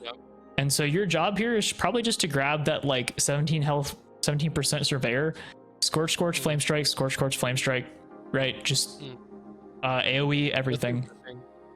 So is that mainly to build the CDR backup or? Yeah, because the scorch is guaranteed, you're getting that 1 second of kindling for every scorch cast, so it's going to accelerate you into that next combustion faster. Because these fireballs here, the scorch does negative damage, right? That's it's pretty piss. The spending the flame strikes, that's good. And when you get into combustion here, we want to kill, well, your team's doing a pretty decent job of killing the scaffolding, as I would imagine a rep paladin. So here, all right, it's again, we're kind of in that scenario of just the pull before, where there's a prio mob. It's got like almost full HP, and all the little shitters are like pretty much dying, right?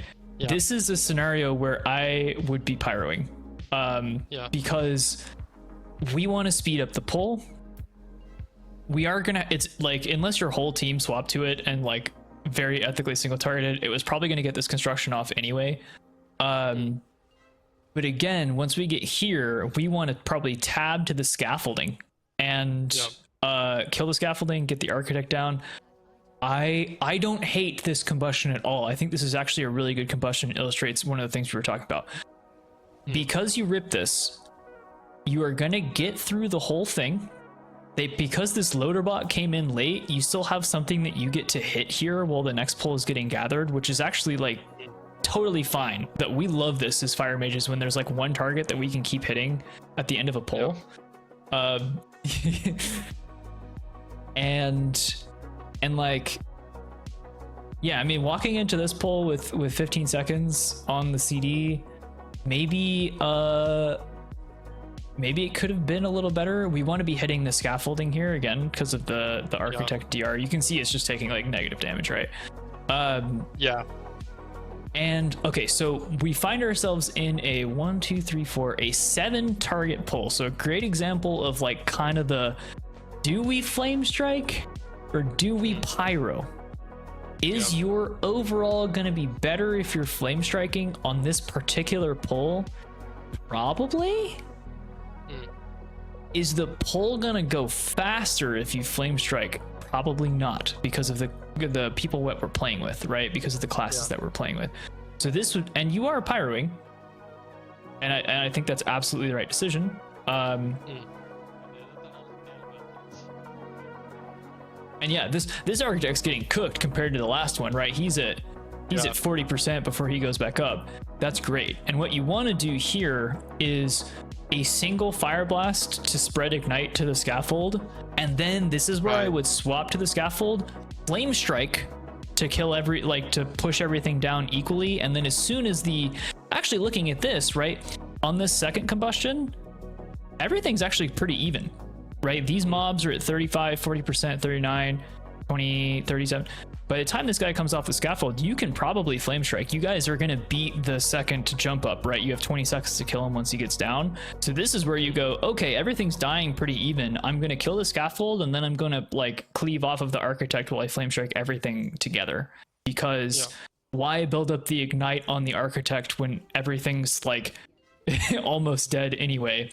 And I can just kill the pack very even.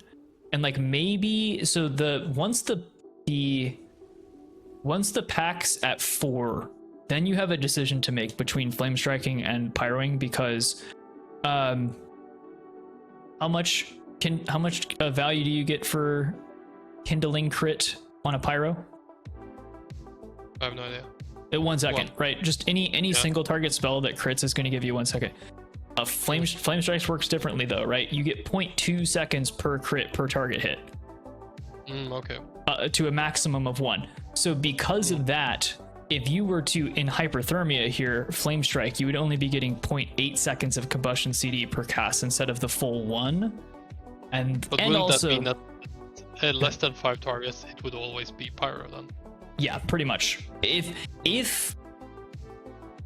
you want to maximize the combustion CDR, I can think of an example. Arakara. Right before the second boss, people usually pull in those little blood workers into the double sentry pull.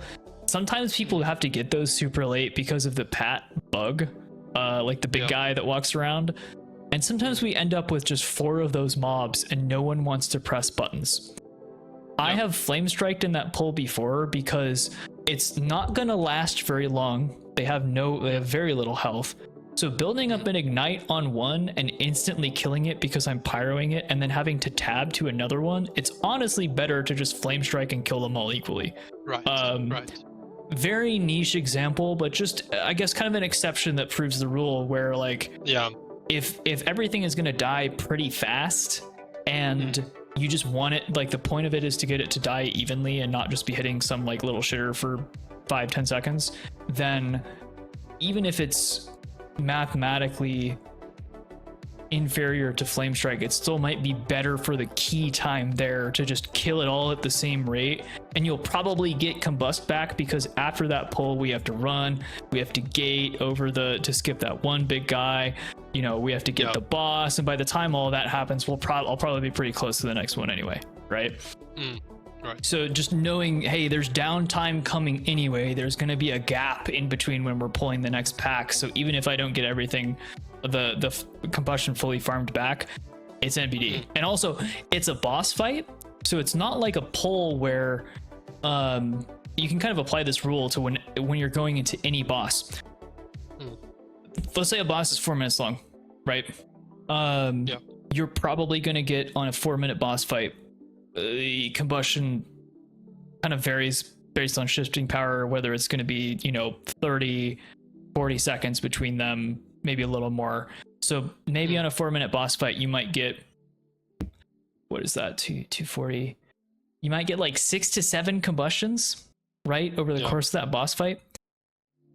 If the first one is pushed back by 5 or 10 seconds, you're probably still getting the exact same amount during that boss. Or you're coming off the boss with combustion ready to go for the next pull, something along those lines, right?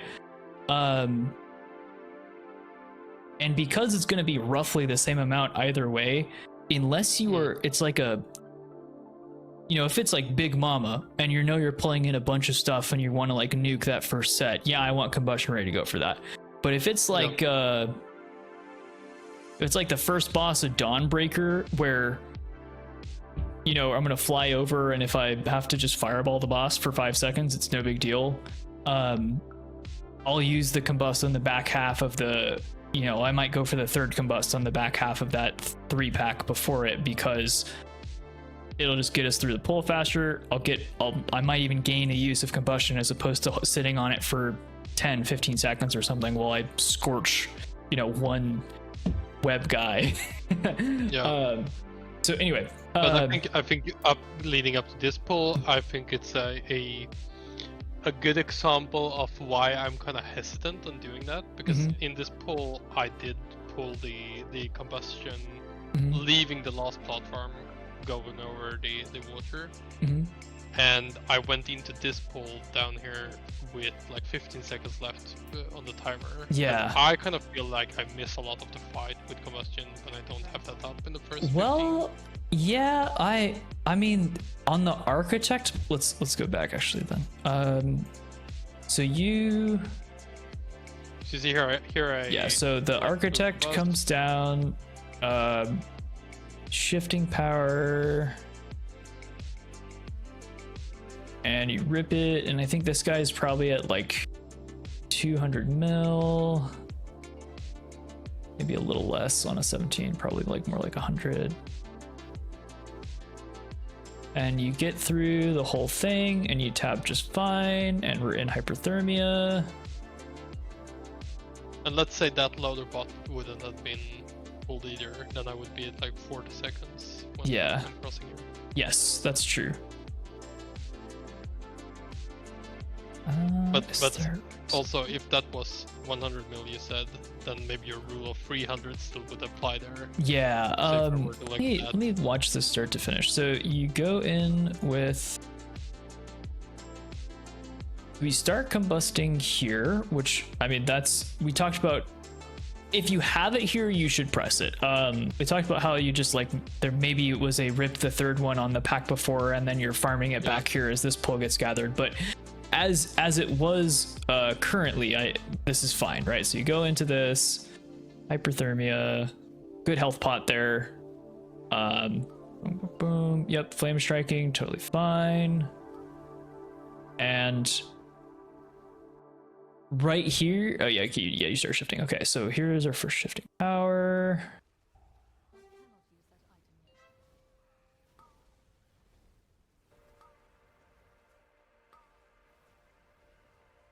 And the architect's down, get procced, swap to it, that's fine, back up.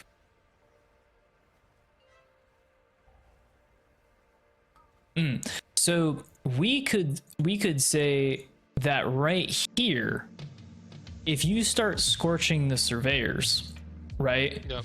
and spending on Flamestrike, you're gonna get this back a little faster. Yep. Right?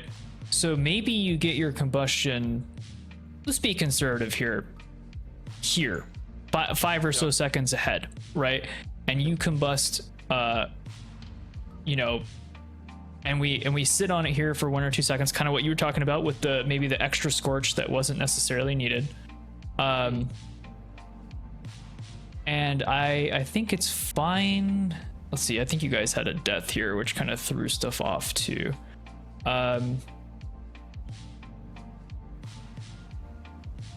Yeah, this is a very slow architect pull. I think you shift here. Yeah, you shift.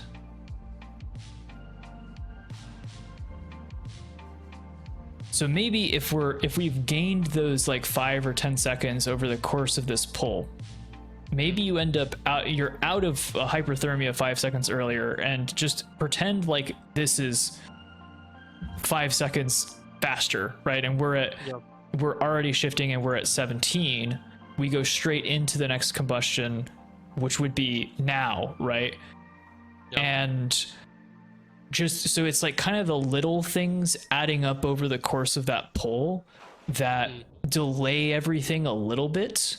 I don't know if I mean, this is kind of a weird one to look at because obviously stuff did not go according to plan as this, and you kind of have to change what the plan is.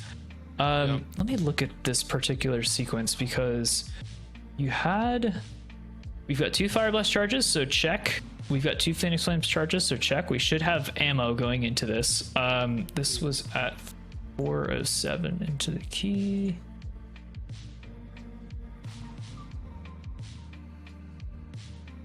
Yeah, this one went definitely longer than how it should have. What's that?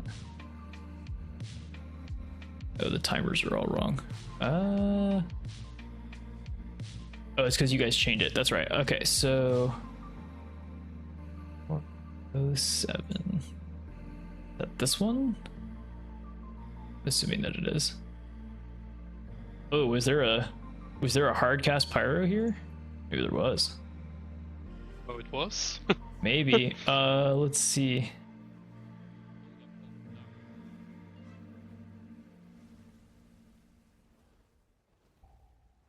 I mean, that can't be that one. It has to be a different one. Is it the one before, maybe? If it is, I'm not tripping about it because I think you already know that's why you're jumping. So like, sometimes, you know, dude, Fractalus is the worst for that, by the way. I hate Fractalus so much. I had like a good first kill on Fractalus. Ever since I've not like even tried to perform on Fractalus. I did not. And now I stand closer than the melee do on that boss, man. I'm licking his toes. Yeah, same.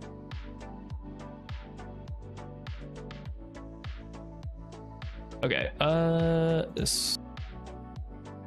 I mean, that could be. I was surprised to see this as high as it was. Maybe that is potentially why. We got to figure out what sequence this is. Let me find the one where you swap to the loader bot halfway through, because that would be the. Okay, it is this one. Yeah. Okay, so it is this one. Okay, so here's why the CDR is not as good, right? Okay. We did a full hard cast pyro. Wait, what? No, okay, this is a canceled cast. This is logs displaying something incorrectly. Okay, because you have a Phoenix Flames here. So this was a canceled cast, probably because you were rooted. And yeah, that sounds reasonable. It fucks you up. Yeah, I think it's this one right here. Yeah, because I know that I do something if yeah, see, here. You get it here. Yeah. Yeah, so probably how did you get it? Okay, yeah, we didn't have a IV or Phoenix Flames here. This was heating up. We didn't have a hot streak. Started doing that, probably canceled it. I think that's what I saw happen. Then you went to Phoenix Flame. So we did some like munching stuff here, and that's why you end up. We're talking maybe like 5 to 10 seconds probably of juiced cooldown. But one of two things could be done to improve that. I mean, yeah, you're still hitting the divers. So if you went into this and we're at 10 instead, and we're just hitting the scaffolding, and then you're all fine with it. Mm-hmm. The other great thing about hitting the scaffolding on the start of these pulls, if you don't have combustion ready to go, is that as soon as it hits 30, you can get like 1 or 2 scorches off for the guaranteed hot streaks.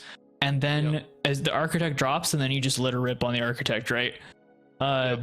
Not my job in my group. That's kind of the Havoc's job to fuck up the architect. My job is to break the scaffolds and then just go to like start flame striking everything. But you guys were slow enough to break the scaffolding that it didn't really matter. But yeah, pyroing, I think the right choice here at the start, because the architect definitely, if you want to have any kind of speed in this dungeon, the architects need to die before they go up on the scaffolding for the second time. They need to only get like 1 rapid construction cast.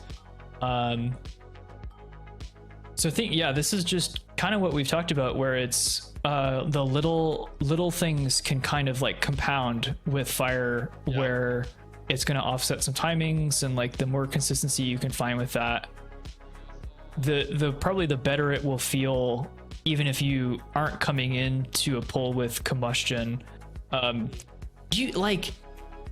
Fire is so bad at farming the little shitter mobs anyway that it doesn't really matter if you have your CDs. Like, if you're gonna get 2 combustions in the pull, whether it's on the rip and 30 seconds in, or 10 seconds in and 40 seconds in, it probably doesn't matter, because by the time you're getting to that second combustion, the BM Hunter, the Havoc, the Frosty K, they've already killed all the little shitter mobs, or everything's still alive and you're still building your ignite when you go into your second round of cooldowns, right?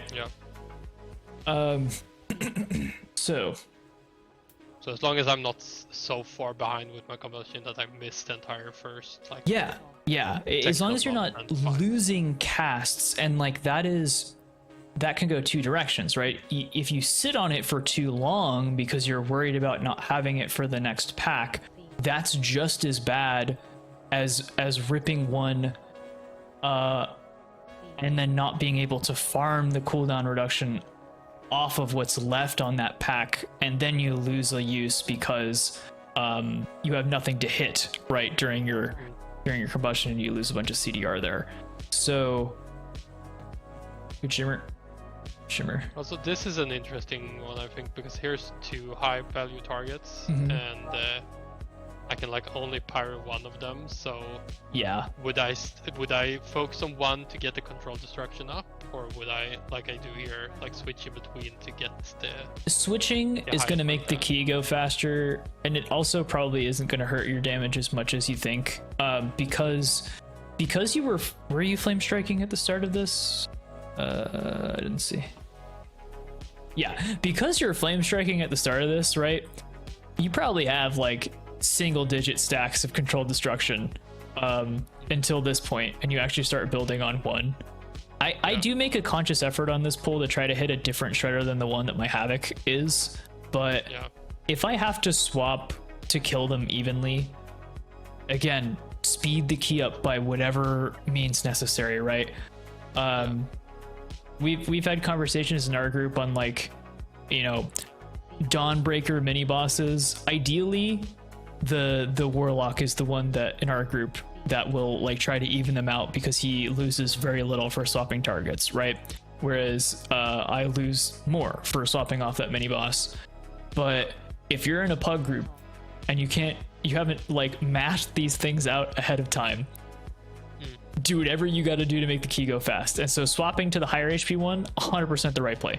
No doubt in my mind. I mean, you're just scorching it, right? You're doing your thing.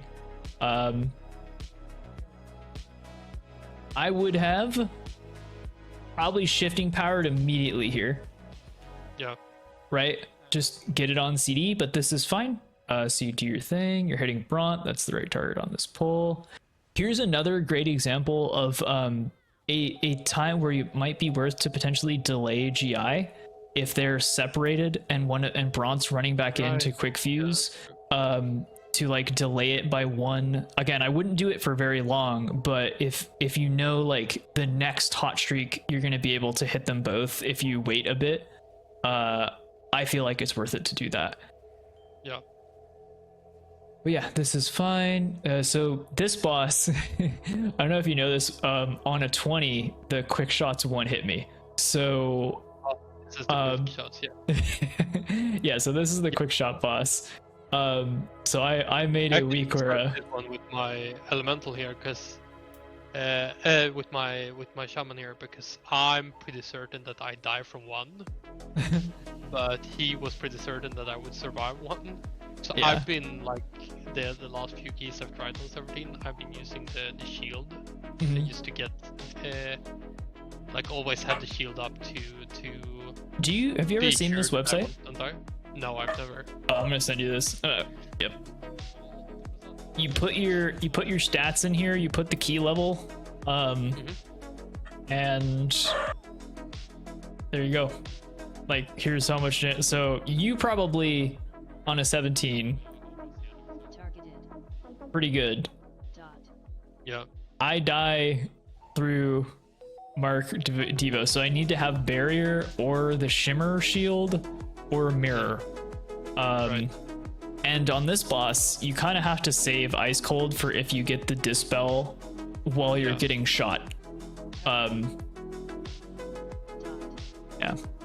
So if it's just natty and I'm not getting shot, I'll usually try to alter that, because the ice cold there is that's a good example of over investing.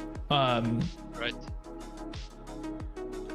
But yeah, this is you like, would use shield or what it is. I would alter time that, because I need the barriers for if I get shot. So I actually tried to save the barrier CD to just press it. I don't want it to get eaten by the dispel. I want to have a barrier for after the dispel happens.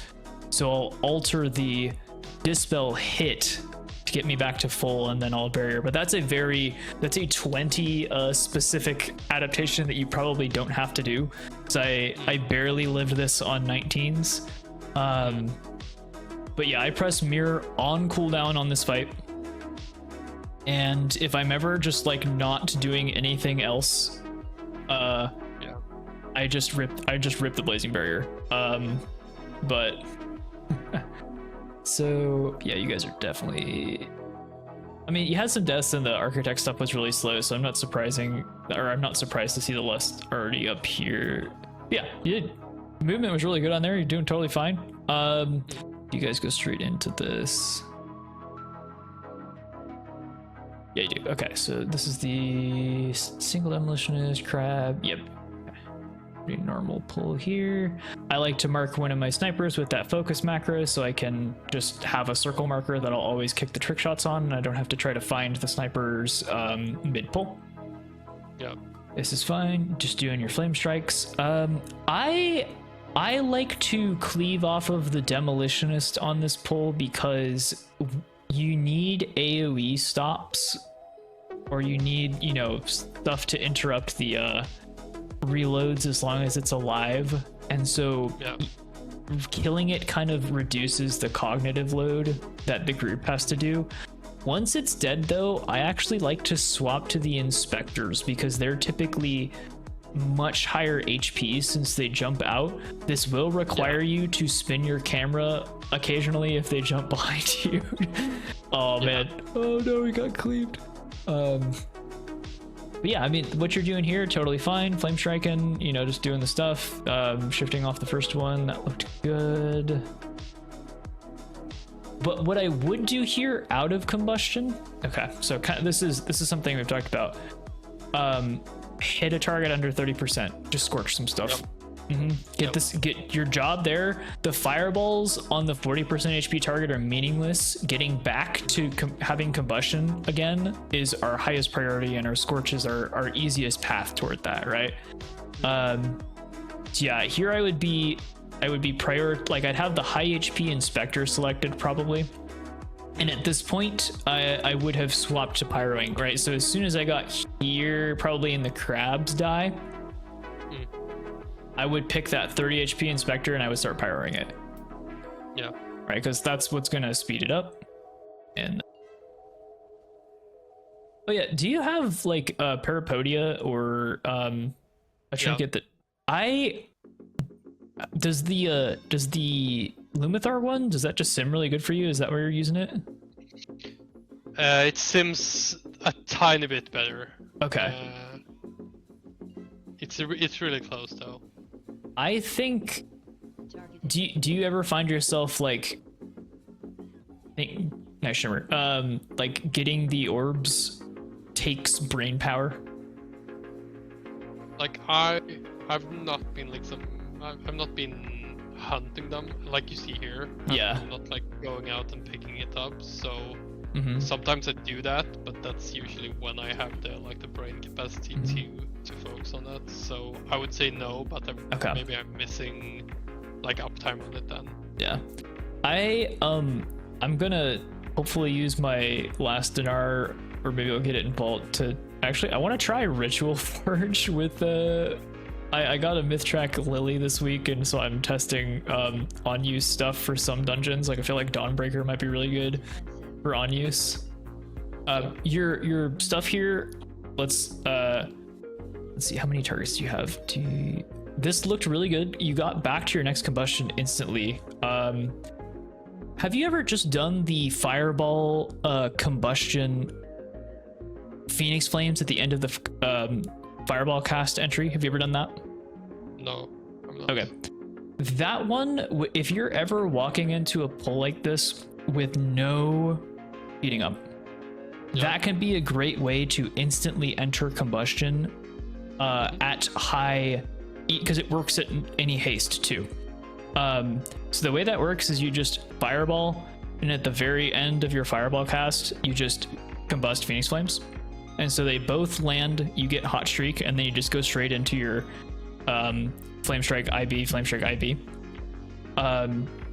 So with the fireball, and during the cast I would combust and then right before the cast finishes, spam PF, the PF and fireball land together, you get hot streak, you press your Flamestrike or your Pyro, and then you just go into your normal combust rotation. Instant entry works at high haste, right? Right. I would give that one a try, because this would have been a perfect scenario for it, right? Just going straight into combustion. Yeah, because I start out here by like fishing for a... Yeah, you could have already been in it, right? You're looking for this hot streak, but the priority would have been to just, or for the heating up, it would have been better to just go into it right away. Yeah, so good movement here. You're pyroing. I guess your group is really good at... Is your group good at killing the mecha drones? Is Rhett good at killing the drones? I remember us being a bit off here. Okay. Like we had the shield up and still need to kill some of them. This is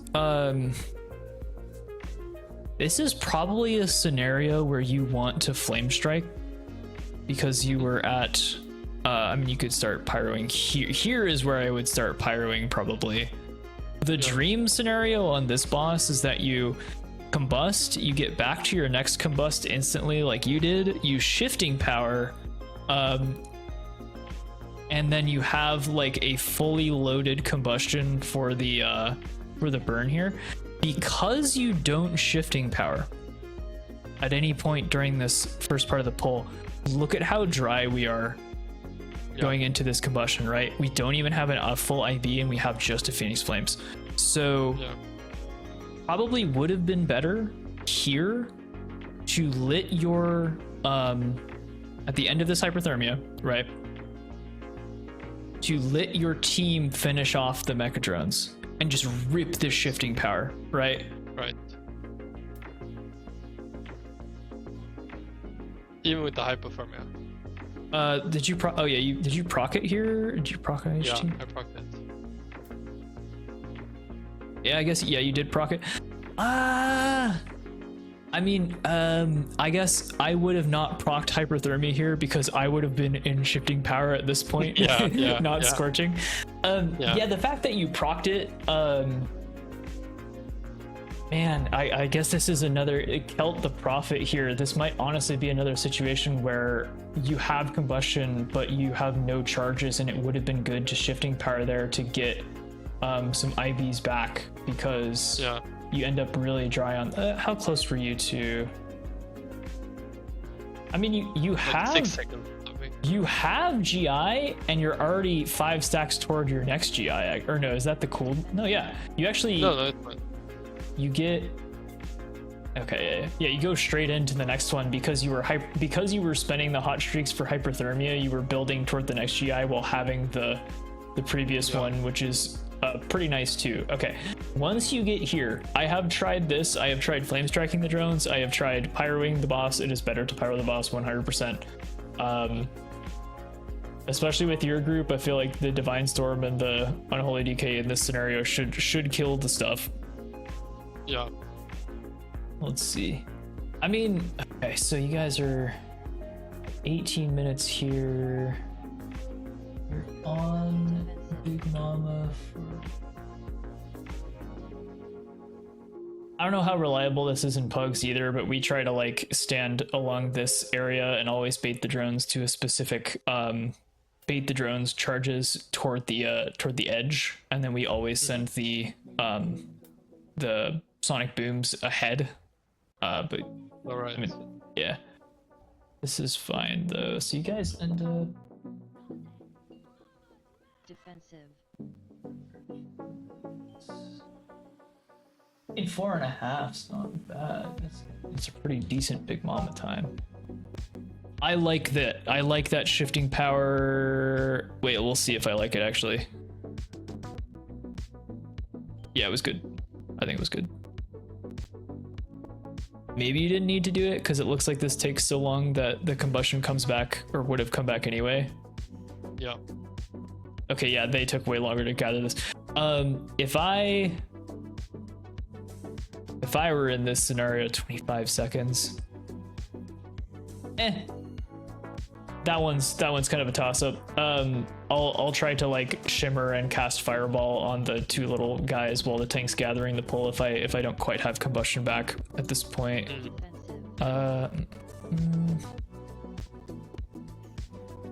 I don't hate pyroing here, considering again, I mean, I'll stop saying the pyro versus flamestrike priority target thing, because we've said a million times like you have unholy and ret. they're gonna cook the rest of it. So I don't hate this. Yeah, but we could discuss defensives here a bit actually, yes, because I think this pull is really tricky. Alter time is your best friend. Because keep in mind that alter time counts as a heal when you press it. So it solves the heal soak. If you're at 100%, yep, and you are at 20, which means that the alter time would heal 80% and the heal absorb is 40%, then pressing alter time will put you at 60 because it'll heal 80% of your health and clear off that absorb. So you can pretty much juice like a whole set. Okay, cool. I like to, I mean, yeah, I usually have ice cold for this pull, but that's very group dependent. Depends on how our Big Mama is going for sure. I mean, yeah, G-Inv is not awful here. I mean, you pressed it, it's good. This is a pretty lethal pull, so here is where I would actually start flame striking probably. Just because the target is low. Yes. Well, I think the rest of your group's doing a good job of cooking the rest. I think you're still gonna get your... Yeah, you're still getting your full thing. That's fine. Not the end of the world if you gotta kind of kill off the contractors and soldiers at the end and you can just kind of scorch. Yeah, perfect. Nice. You do this. I mean, this goes faster for you guys than it does when, we're on it, but did you get, this is your second combust here? Yeah. I can usually get 3, but that's just because they live forever on a 20. Yeah. Just the kelp, that's fine. Good example of a pull where you're right on the cusp of Flamestrike versus Pyro, and I think Flamestriking here. I think Flamestriking here is probably better because this pull maybe lasts 40 seconds to a minute, depending on what you guys got. So Yeah. I think you probably just Flamestrike here, unless one. Yeah, see the pyro. So the pyroing, you've killed that one, right? But then now there's just another one at like 35%, and no matter whether there's 6 or 2, someone has to press an AoE stop when they start jettisoning. So realistically, I mean, I've seen people die at the very, very end of this pull just when it's 1, and no one wants to like press the stop on just the 1 kelp. Yeah, I hate this pull. Yeah. And one of the things I'll communicate to my tank, I mean, it's different when you're pugging, but sometimes I'll have combustion going into this pull. If the first one goes fast, I'll have combustion. If I have to use the third one on the pull before, I won't.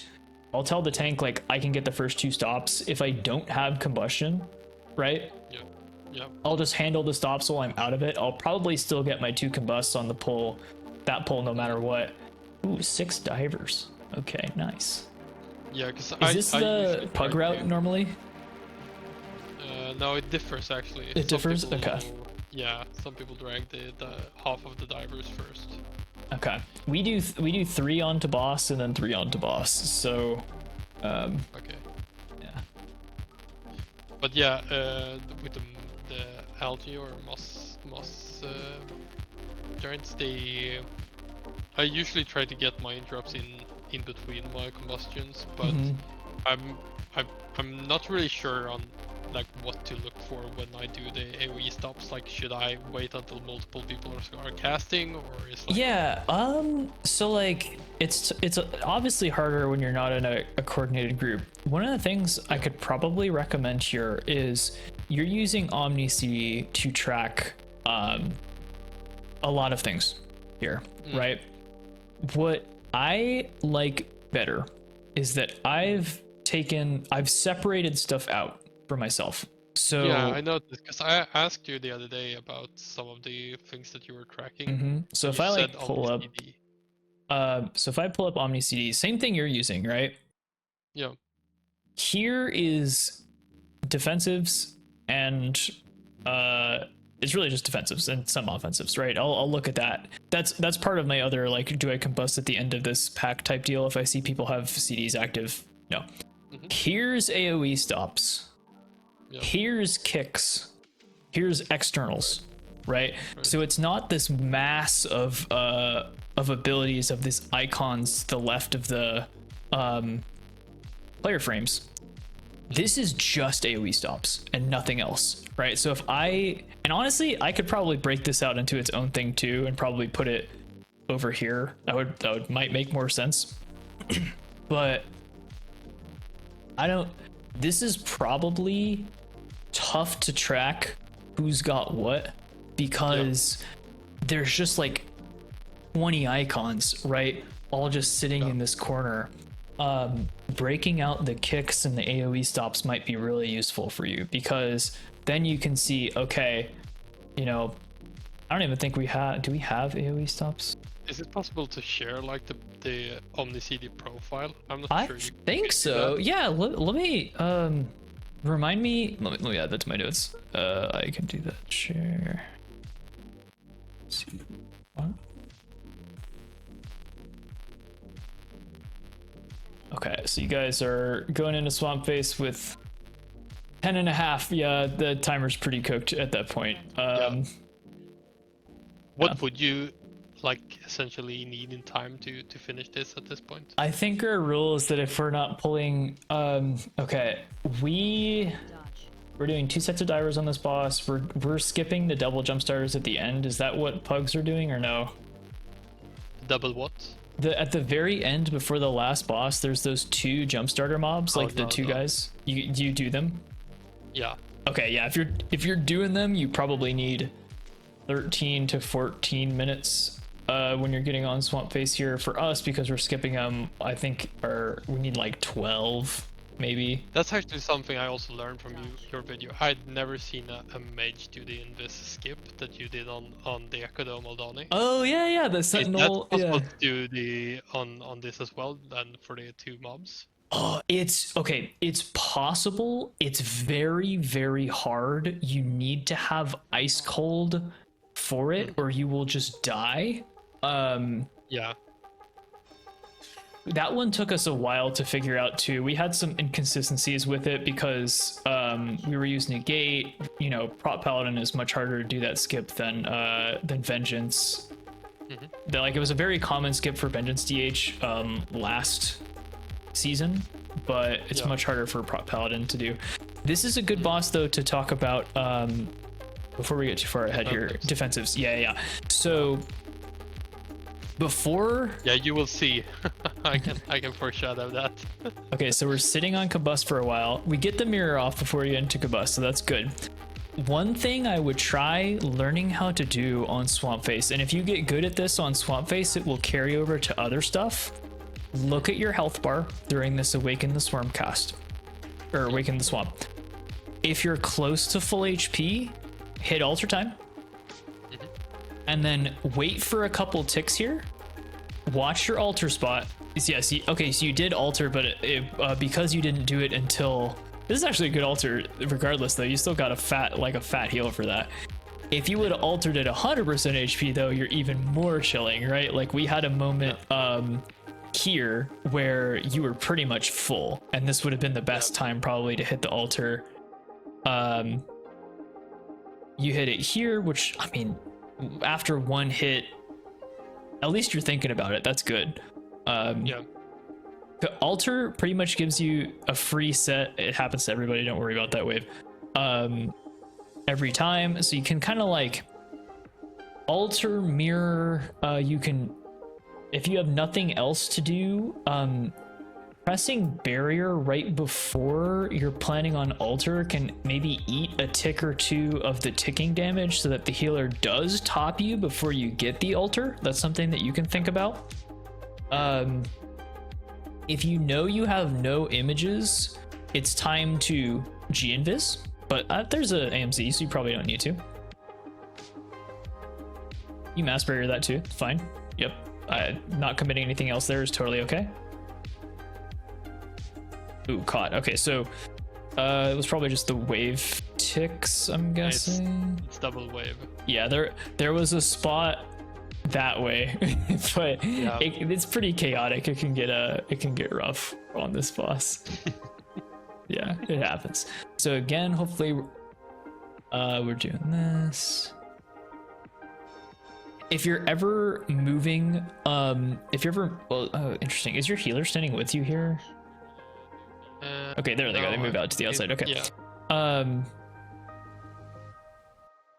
You can always also, if you really want to like help your healer, health pot altar if you're significantly below full HP. Health pot altar time, and then like that tops you, preps your altar, and then you almost get like twice the health pot value, right? Because it heals you tick down, and then you alter back up again. It can really help your healer out here. And let's see, how did the ice cold get used actually? Let's see this. I think it was pretty bad ice cold here because I have the sack on me from the red pal as well. Yeah, dude, your health bar's not even, you didn't even move from that wave. Yeah. So yeah, overcommitted a little bit. It happens. Did you call for the sack, or did he just sack him? No. I was surprised from it, honestly. Okay, yeah. I mean, when I used my ice cold, I realized that sack on me and missed it. Yeah. It's fine. Good G-Invis. Yep, great time to G-Invis right there. Yep. Especially because, yeah, everybody else is getting fucking owned. They're just keeping up, though. And then, like, as soon as you got out of that hyperthermia and there's no, like, real GCD penalty, especially removing, just fucking smash that mirror, like, on cooldown. this ability makes us the same amount of tankiness as a DK is baseline, right? Like you still get it up for the damage event, but you can catch the ticks, and it's just all about uptime, right? With mirror. Man, I think your healer just ran out of sauce. They had SLT. Yeah, no ascendance. Back up. Yeah, at this point the timer's just super cooked. Okay. Yeah, I mean, dude, the core concepts, like the fact that you're even thinking about altering the Awaken the Swamps is really good. I would just do it every other set, alter it if you can, and then I feel like I'm not the perfect person equipped to deal with this because I am not out here pugging keys like you are. I have comms with my healer. We've done this a bunch of times. I like have a pretty I consistently know what to expect, whereas you're having to react to things a lot more than I normally am. You should be scorching here, by the way. All right, yeah. Do you? Yeah, okay, you do have improved scorch. Even in single target like this, I mean, even not in single target, Sunfury just wants to scorch under 30% as filler. It does no damage, but the point of it is not to deal damage. It is to get you guaranteed hot streaks and to reduce combustion CD. So yeah. Okay, that one fell apart. It happens. I've bricked 1,000 floodgates, and I will brick 1,000 more. Did you want to check out? Oh my god, dude, we've been talking about Jesus. I didn't even realize it's been 2.5 hours already. I'm super grateful, honestly. Like, no problem. I'm having a great time. Take this much time for me. Do you want to look at the HOA, the Arakara, the Nexus King? Honestly, I'm really excited to hear your thoughts about Nexus King. Okay, sick. It has been so so interesting to get your Fury base on the Fire Mage. So sick. So, yeah, let's do it. Perspective is really interesting as well. Okay, so this is obviously not a whole fight because we're still progging it. So yeah. We're getting to, I think, the platforms in this clip. So Fire Mage, in this boss, just understanding what you do and what you don't do. You should take, there are very little things that should overlap and kill you in P1. And you kind of have to play good because your cheat death doesn't work. You are going to do great Saldahar damage. You're going to do damage in P2 to both mobs that not every class does, because that's just the way your CDs work. You're going to have ton of piss platform damage because you just can't burst Sub, Arcane, Windwalker, Frost Decay, all these minute-and-a-half classes, BM Hunter. You're not going to do that, right? But what you can offer is really consistent boss damage. You deal with all the mechanics. You should be able to deal with all the mechanics with almost zero loss of DPS, and you shouldn't require too much specific healing, right? So Scorch opener, probably try that Pyro, that Fireball PF opener, combustion right before the end. That also works with hard cast Pyro on the start of pulls. So think about that, especially on this boss where you don't have to lust or press pot. On bosses where we're lusting and potting on pull, I like to do the Pyro PF and then Fireball opener, because I can press lust and pot in between before the fireball cast. But on this one, okay, that's fine. What for Nexus King, what I like to do here is I like to just, instead of this move kind of toward the middle, I stay out in this space, because if you get this where you were for that line was was perfect, right? If you get this line here, you're kind of on top of people, and that can be a little scary. But if you just move a little bit to your right, it's already pointed the right direction, and you can just alter it as well. So I would, the first time you get a line, I would alter time it every time, because you can just insta tap it as soon as the damage happens, and then you're super safe. So this is fine. You had mirror for the first one. When we procced this, the damage was pretty real. So like I G-invis the second, and I ice cold the third every time. You probably don't have to at this point, but No. There's really not a better place to press it in P1. So if you just want to be a concept in raiding that is often overlooked, right? People might not say like, or people, I've heard this before, where people say, why do I need to press a defensive there? Like, I never die here. It's not just about your health, it's about the whole raid, right? So when people go into this soak, you go down to 50% and you're fine. You're not going to die unless you hit a beam, right? But if you G-invis this and you're at like 80% instead, that means a smart heal or a targeted heal that would have gone to you is now going to somebody else that's lower HP instead, right? So, and maybe this H-Priest that went Angel mode because they were focused on health bars, maybe they live there because they're not freaking out as much, right? Right.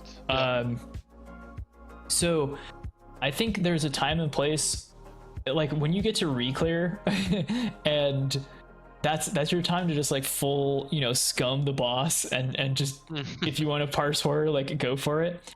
But I encourage all my players on prog, and obviously your guild culture might be different. I don't want to, if that's how you guys play, I'm not knocking it. Like everybody has different objectives, but I encourage all my guys to be as ethical as possible, and that means for these, specific damage events, we organize defensives for prog, and everybody presses them every time. If you ever have failed this ghost set before, because there's 3, after this soak, shimmer out over here. Just go over here, where my mouse is. The ghosts always spawn by the boss.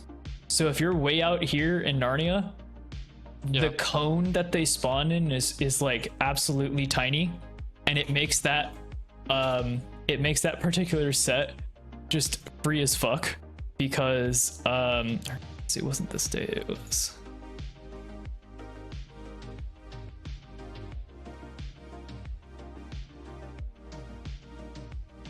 so like here, there's that same timer. Let's turn that.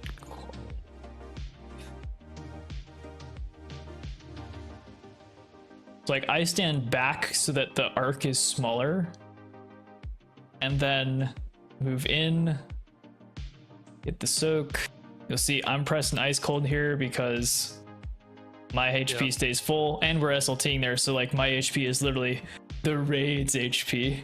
And then I move over here, and look at how like piss easy this ghost set is as a result.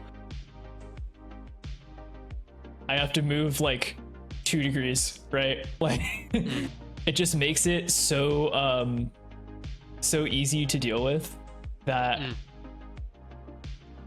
it'll just be very consistent on that set, and you can like just the more cognitive load we can take away from the fight mechanics, the more like we can devote toward optimizing the damage, right? So anyway, let's go back to this. It's like you're having to do like 180s, right? Whereas I'm just like piss chilling over there, but you still get your combust back at the exact same time. A little dry on the entry here, so let's figure out why that was the case. The entry there.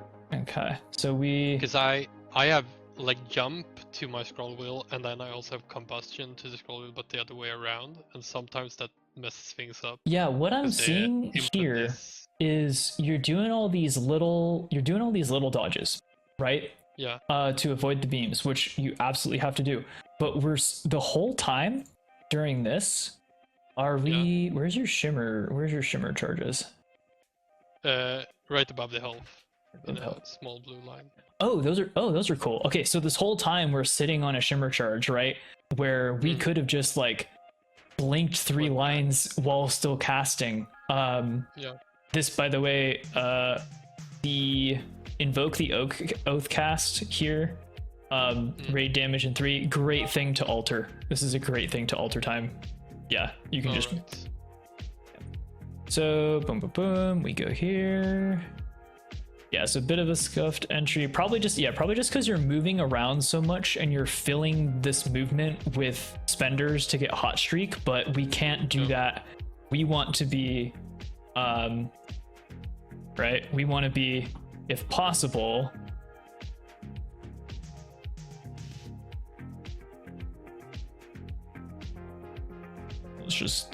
for a point of comparison, right? Yeah, I mean, I enter with 1 here, so that's not great either, but yeah, but it's a bit more like calm and collected. So yeah. So we get here. You're staying on Saldahar. That's good. I would highly recommend that because you do have the fully stacked controls destruction at this point, and you want that ignite cleave onto the Voidwing. Yeah. You're reacting to this, and it's an out, so you stay out. Good. And then, yep, just run in, take the gate.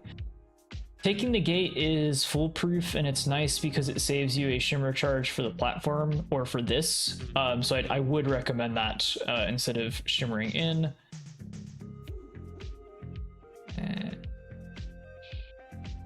Okay, yep, you're just doing this stuff. Yep, just pyroing, pretty chill.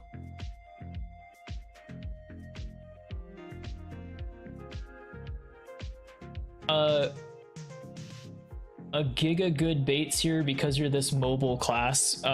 If you can put the baits, your win condition here is ranged is to like not crowd this. You don't want to have your thing hit this inner ring at all. So even like that one that guy did, that was a good bait.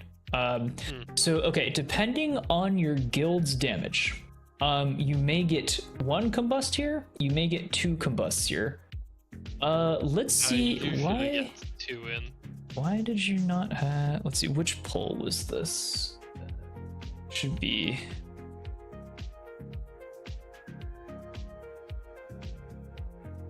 Altirae. Puppets of Misrule. Do you? Is this from the most recent raid night? Yeah, it is. Okay. It's probably this one, right? Because this is 3. Yeah, it might be that one. I picked the longest one, so yeah. Yeah, okay. So let's do. So we're gonna check some stuff here. We're gonna pull you up. We're gonna look at when you're pressing combustion and when you're pressing shifting power. So very normal. Very normal. Normal. Actually, this probably could have been a little earlier, right? Yeah, it'd have been like 1:30. Okay, so what was going on at 1:30?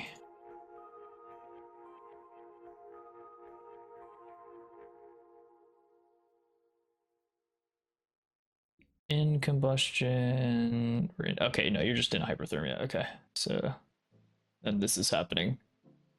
Okay, so we have found something useful here in that hyperthermia finished right here, and because we did not shift immediately, right? You end up delaying it until just delaying it. Okay. Yeah, just delaying it. And because of that, you enter this combustion with not a lot of charges. And we oh my god, too many things. We don't have it here. Is this the right pull? No, this says you cast it at 143. This must not be the right pull.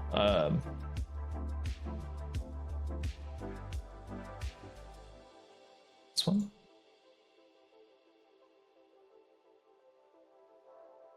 Could probably check. I think I have it.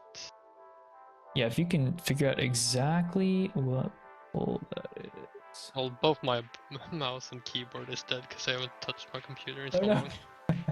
It's 8:19. You're 9 hours ahead of me, so that would be the 19. It's this one. Okay. There we go. Yeah, it's this one. Yeah. Okay. Okay. Yeah. There's no shifting. So because we delayed shifting power by so much, it's not up for. You really want to have it right here, right? On the platform. Yeah, because you guys are still progging this and you guys aren't going to instantly delete it. It's probably going to be down to the wire. Yeah, here's the right here's the bar. You really want to have shifting power right here so that you can get 2 combusts off on the platform. Because you delayed it on this particular pull, and by the time it comes up, right, I mean, you kind of just have to send the combustion if you're not gonna. Well, yeah, you guys find some damage. This, by the way, great thing to alter is to alter this damage instantly and then move, and then shimmer to the back. Alter also excellent for giving you a free shimmer charge, right?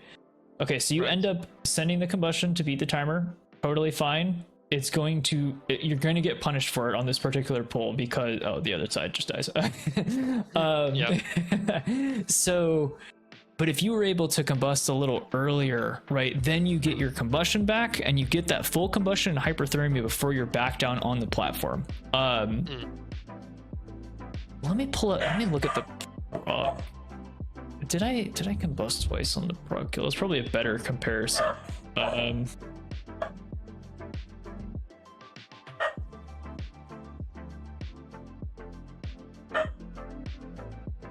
I want to say I had 2, but it honestly might not.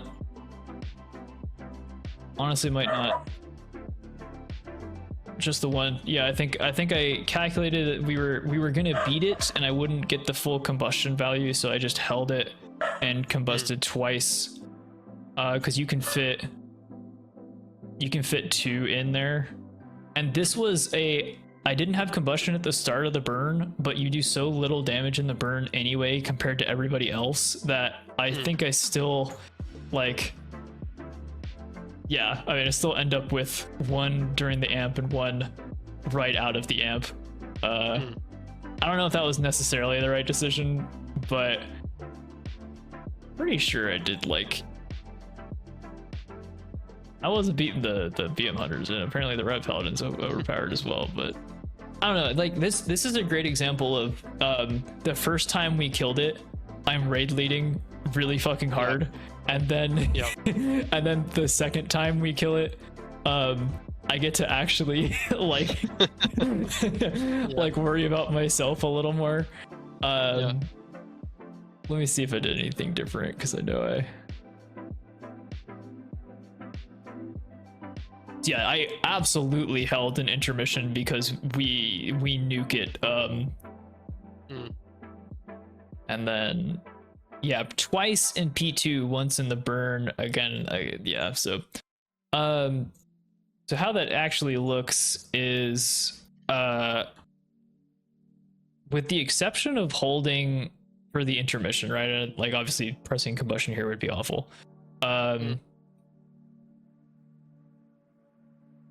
And I start scorching immediately, probably unnecessary. I can probably just hit the Titan. I don't know if this is necessarily the right decision. I think I was seeing if I could get it fast, that maybe I'd be able to get back to the second one before everything instantly died. But what you'll see here is that at 3 minutes, Merman, Reldo, probably both hunters that are on my side have gotten their cooldowns back, and here's our bar, right? Okay, we're a little behind. It's kind of still not super great. Okay, everybody's gotten their cooldowns. There go the 90-second classes. And then they're like, now they're really off to the races. Oh, and yep, now okay, they're getting like their CDs are done, they're doing damage, and I was like, okay, if I combust here, this shit's dead in Yeah.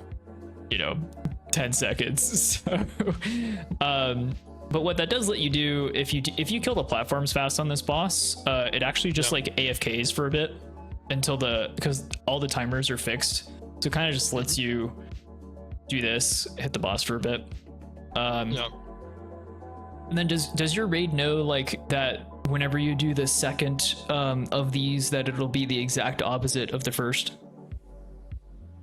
We have not even gotten to that point yet, so. Okay, so good to know. You can show up, be very prepared. If the first Is it one, the lasers, you mean? The lasers to get yeah. So like if the first one is on the marker, the second one will be the offset one, and then Alright. if the first one, whatever pattern the first one is, the second one will also be the opposite. So Okay. like if this one is the what is this? If this is the out, or this is the go in, run back out, that means the second one will be the stay out and go back in, or stay out then go in. So and you'll see that, you know, we're already positioning to the offset part, and then I'm telling my guys to cheat to move forward because we know that it's gonna, or stay out because we have the opposite, right? So we can just pre-position on the edge, and we know that the first laser is gonna be the whatever one, and then staying out.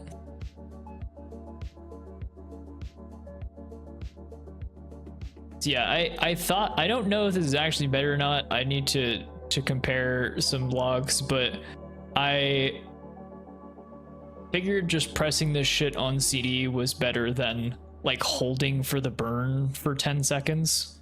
I think that is the right play. Just obviously, yep, just root the shifting, even though we're full HP. Like we still get a combustion in the burn here.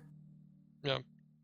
And one thing I would say that you could probably do better that I'm not doing here is standing close to the boss. This is hurting me probably to be further away and having to wait. If you kill the boss, these are fake, by the way. Probably won't happen on the prog kill. But so I think the main takeaways I can see from the poll that we've got are being out here, like pre-positioning for the claws, is great. Don't feel like you have to move them super far away. You honestly put yourself in like a more dangerous situation by blinking back there. If you had just maybe taken a couple steps toward the dragon or something. Yeah, it's like you're already really out of the way, and where your line is pointed is like not anywhere the raid has to go. So yeah, I think the thing I told my raiders a lot when we were progging this was like, don't make it too complicated, don't over move. If you're on a spot and there's nothing on top of you, just plant, right? The last minute moves are what kill people on this boss. So yeah, up to you and up to kind of like your raid, if they expect you guys or want you guys to use more defensives on the soaks. I would try throwing a G-Invis and an Ice Cold in there because you don't really need them in P2 at all, and so you might as well just press that shit, especially Ice Cold. Like 0 GCDs invested and you're pretty much invulnerable for one soak. It can make it way less stressful. And because then, I've been probably pretty lazy with the defensives because nothing kills me like one shot, and there's no scary overlaps either. So only way I die here is if I start eat a beam. Yeah, and I would think So, about but- doing that soak and blinking or shimmering behind where you are right now, just to make this ghost set very easy. And then you can do a nice chill shifting power out there. You can alter this, invoke the oath. That's such a messed up combustion entry.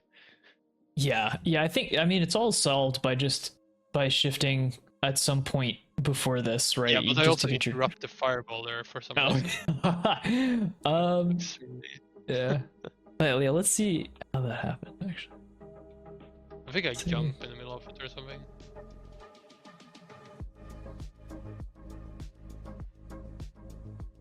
Oh no, I think he maybe dodges you, like the port. Oh yeah, that might be it. It might be a facing thing where. Oh no, you did jump. Yeah, you jumped to cancel the fireball. And yeah. Yeah. It happens, bro. It happens. Yeah. And then yeah, so essentially, the biggest damage implication, having that shifting power would have given you a better combustion on that set, and then you would have had shifting power here, right around this time. Yep. And that would have meant you, instead of just like scorching here, you can just channel shifting, you can blink over the beams. Definitely alter this every time, because there's not really anything better to alter on this platform.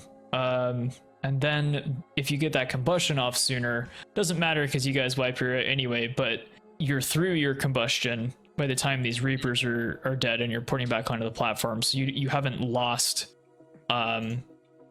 CDR, right? The hyperthermia is no more valuable than other crits, but because they're free and guaranteed, that's still an important, you know, cooldown farming opportunity. So we want to make sure we're at least through it. And then if there's like one Reaper at 10% that you can scorch as you're running off the platform, even better, right? Like we're super good. Yeah. Then you land back on the platform.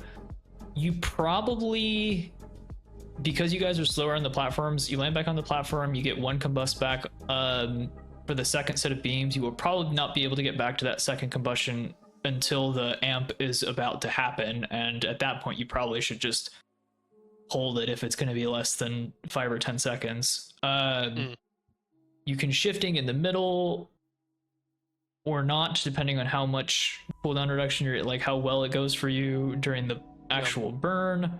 And then something that you can recommend to your raid leader for P3 is that on one of the P3 sets, you guys haven't gotten here yet, right? No. So the way I did it in Prague was we had 2 mages and a dev evoker. So every one of these, on the first one, the dev evoker went out and Zephyr'd, and then on the second one I went out and mass barriered, and on the third one the other mage went out and mass barriered to catch those 3 range targets, because the person most in danger here is the middle range soaker. You should fight for that spot if it's your turn, because you should have ice cold for that part of the fight, and you are very good at living it. Right.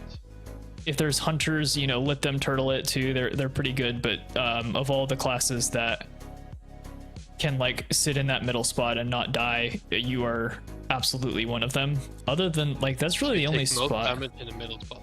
Yes, because this mechanic is it's fall off damage.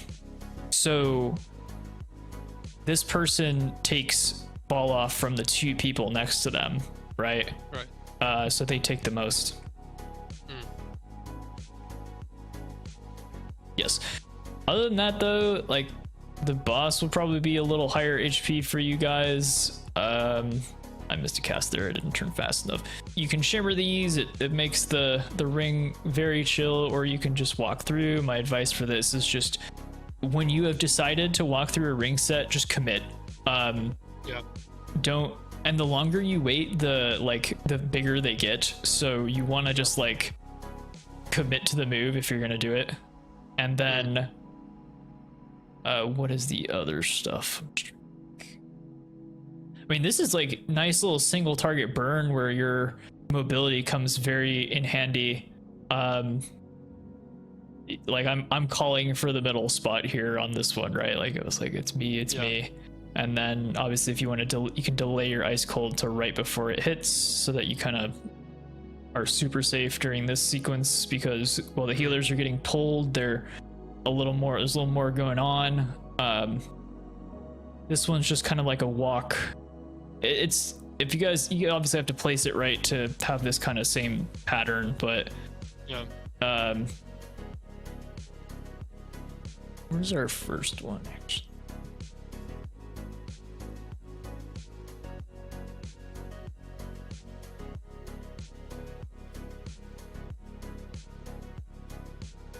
I think we got way more of P3. Yeah, so that's the set 2. And then, but yeah, you can kind of just like, space is pretty chill. Just make sure you know where you're going, so that you don't get lost and drop it in the wrong spot. But just save, and you can invis at some point in this fight. And then other than that, it's just kind of patchwork. You just kind of like do your rotation.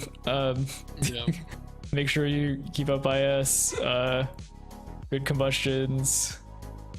Yeah, this is what I love with Fire Mage, honestly. Yeah, when you're just like being able to play this phase and still like do the normal thing. Yeah, totally. Sweet. Okay. Do you have any other questions about Nexus King? Not about Nexus King in particular, but during the platform phase, I saw you doing something with Blink or Shimmer that I don't, and that's like you had a good mobility with like turning and doing the Blink while shifting power, and I am not like I don't have keybinds to turn around, and I'm not sure if that's what you're doing or how you're doing it. How do you I'm turn? not sure if it. Like with mouse. Okay. So you're holding right click and just holding right and left for turning. And so I'm like walk turning. So if I'm in shifting power, I don't have like a particular keybind to turn around the character. And I guess that's what you're doing. If you just hold right click, it turns your character without moving you. I thought I was just like turning the camera by this way, you know? Left click turns the camera without turning your character. Holding right click turns your character and the camera. So that's how you can shimmer a direction, like do some snap shimmers. Yeah, because yours looked really snappy. That's why I noticed it. Cause yeah, I'm pretty much holding right click almost the whole time. Yeah, that right there, that maneuver is holding right click to turn with shifting power. Excuse me for just 1 second. My dog is yapping and she might need to go outside. Be right back. Yeah.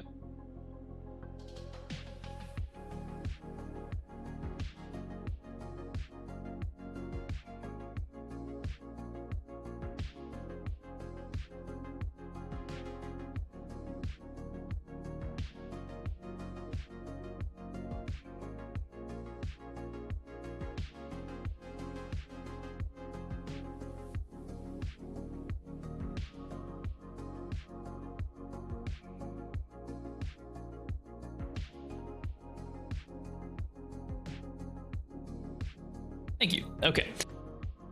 So dude, I just tried it. I logged in, tried the mouse thing. I had no idea.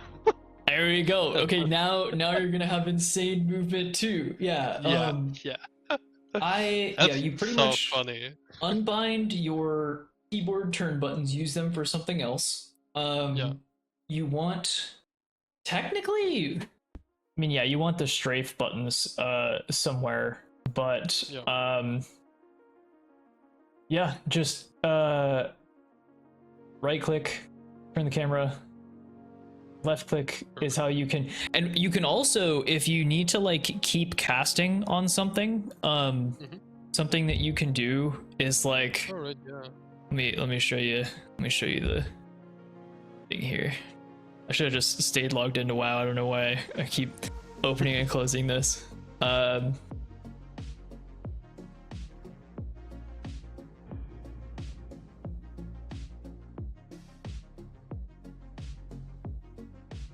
Like, let's say you need to hit something, but there's going to be something behind you that you need to like quickly shimmer towards.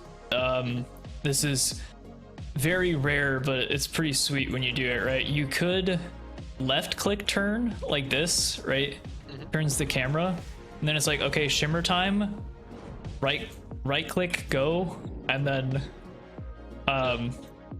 you can like, yeah, you can just be doing this, and then you can kind of just like that. So you just tap right click, and it will get you that way. But yeah, that's how this kind of like camera movement works. So it's like, okay, I'm hitting, I need to, you know, I'm going, I have no shimmer charges, I need to go over to those dummies, right? Boom. So very common to just be like, okay, and then, you know, I'm going that way out of it. Yeah, sweet. Okay, so we got even more. Yeah, there's been a few instances here where I feel like you're like changing my worldview of the game. Excellent. Even in those simple things as movement. Sweet. But yeah, this has honestly been really awesome. Like I'm really thankful for you taking time. Oh man, I'm having a lovely time, man. This is an excellent way to spend a Friday afternoon for me. So perfect. Yeah. Is there anything else you want to cover? Do you feel like you've kind of gotten as much as you want to get out of it right now? Do you want to get into some more specific stuff for HOA or Arakara? Or do you want to just kind of deconstruct? I think honestly, like it's a good place to like break, because I would love to have your insight on Arakara as well, and there's a lot of things that we've like gone over today that I kind of need to, I think, break down and see if I'm able to like actually do them in game. But if you would be up for it, I would love to have. Yeah, maybe. Chat, yeah, we can do like a follow up in a week or 2 weeks, and see if you can put some of the stuff into practice. For sure. Yeah, I'll probably. There should be a VOD on the Twitch stream too, if you want to go back and watch anything. I think probably that sequence where we were talking about the little damage optimizations too. That's going to be something I might want to honestly cut up and throw on YouTube, because I feel like a lot of people don't know about this stuff, and it would be useful to have somebody explain it in more depth. Sure. Okay, for sick. Sure. And you just go ahead and honestly, I really agree with that, because that was a really in-depth explanation for me that I've not like been able to read myself into, and not even seen in videos and stuff as well. So check even out, though, as do you know 4G? Do you know who 4G is? Well, I know him by name, but not like of all of the people that are like, he is an exceptionally good Fire Mage player. I would check out his channel, because he's the one who really digs into these types of interactions. So I would I'm gonna link you his stuff. Not for new Fire Mages, right? This is for people looking for that last 10%. Right. And yeah, dude's insanely good at fire. So Yep. Okay, so I guess that's gonna be our stopping point. This was so much fun, man. I appreciate you reaching out and setting this up. I had a blast. My pleasure, for sure. I love how passionate you are about Fire Mage. Thank you. I really get energy from that. Sweet. But also, I just want to mention that we talked about two things. There was a weak aura for when I got targeted by stuff, and also the profile for Omni CD. If you're able to send that to me, that would be awesome. Hang on, let me get that stuff. Wagga link. There's the targeted one, and then CD. Can we export a profile? Profile sharing. Profile type.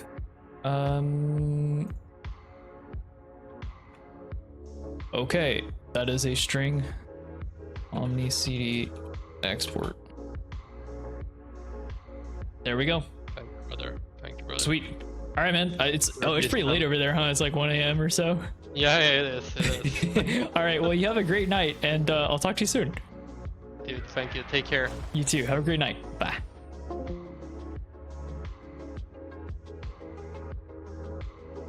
All right, gang. That was a long and in-depth Fire Mage deep dive. I hope anyone watching got yeah, Kites. Yeah, I had somebody reached out. They found my YouTube and wanted to spend some time going over Fire Mage. I haven't ever coached WoW, but we kind of just jumped into the intricacies of the spec in a couple different contexts, and like, I don't know. I feel like this space is a bit lacking for the aspiring Fire Mage players.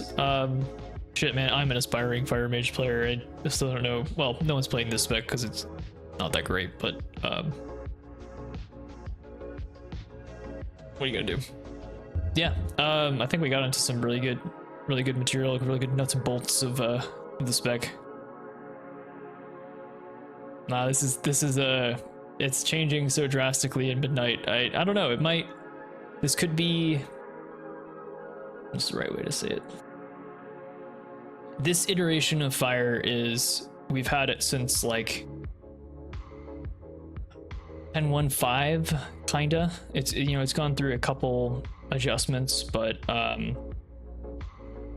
this current iteration is more or less at the same framework since the 0.5 patch in season 2 of Dragonflight. So going away for people that love current Fire. There's certainly some things to be concerned about with the Midnight rework, but also some things I think might be really good.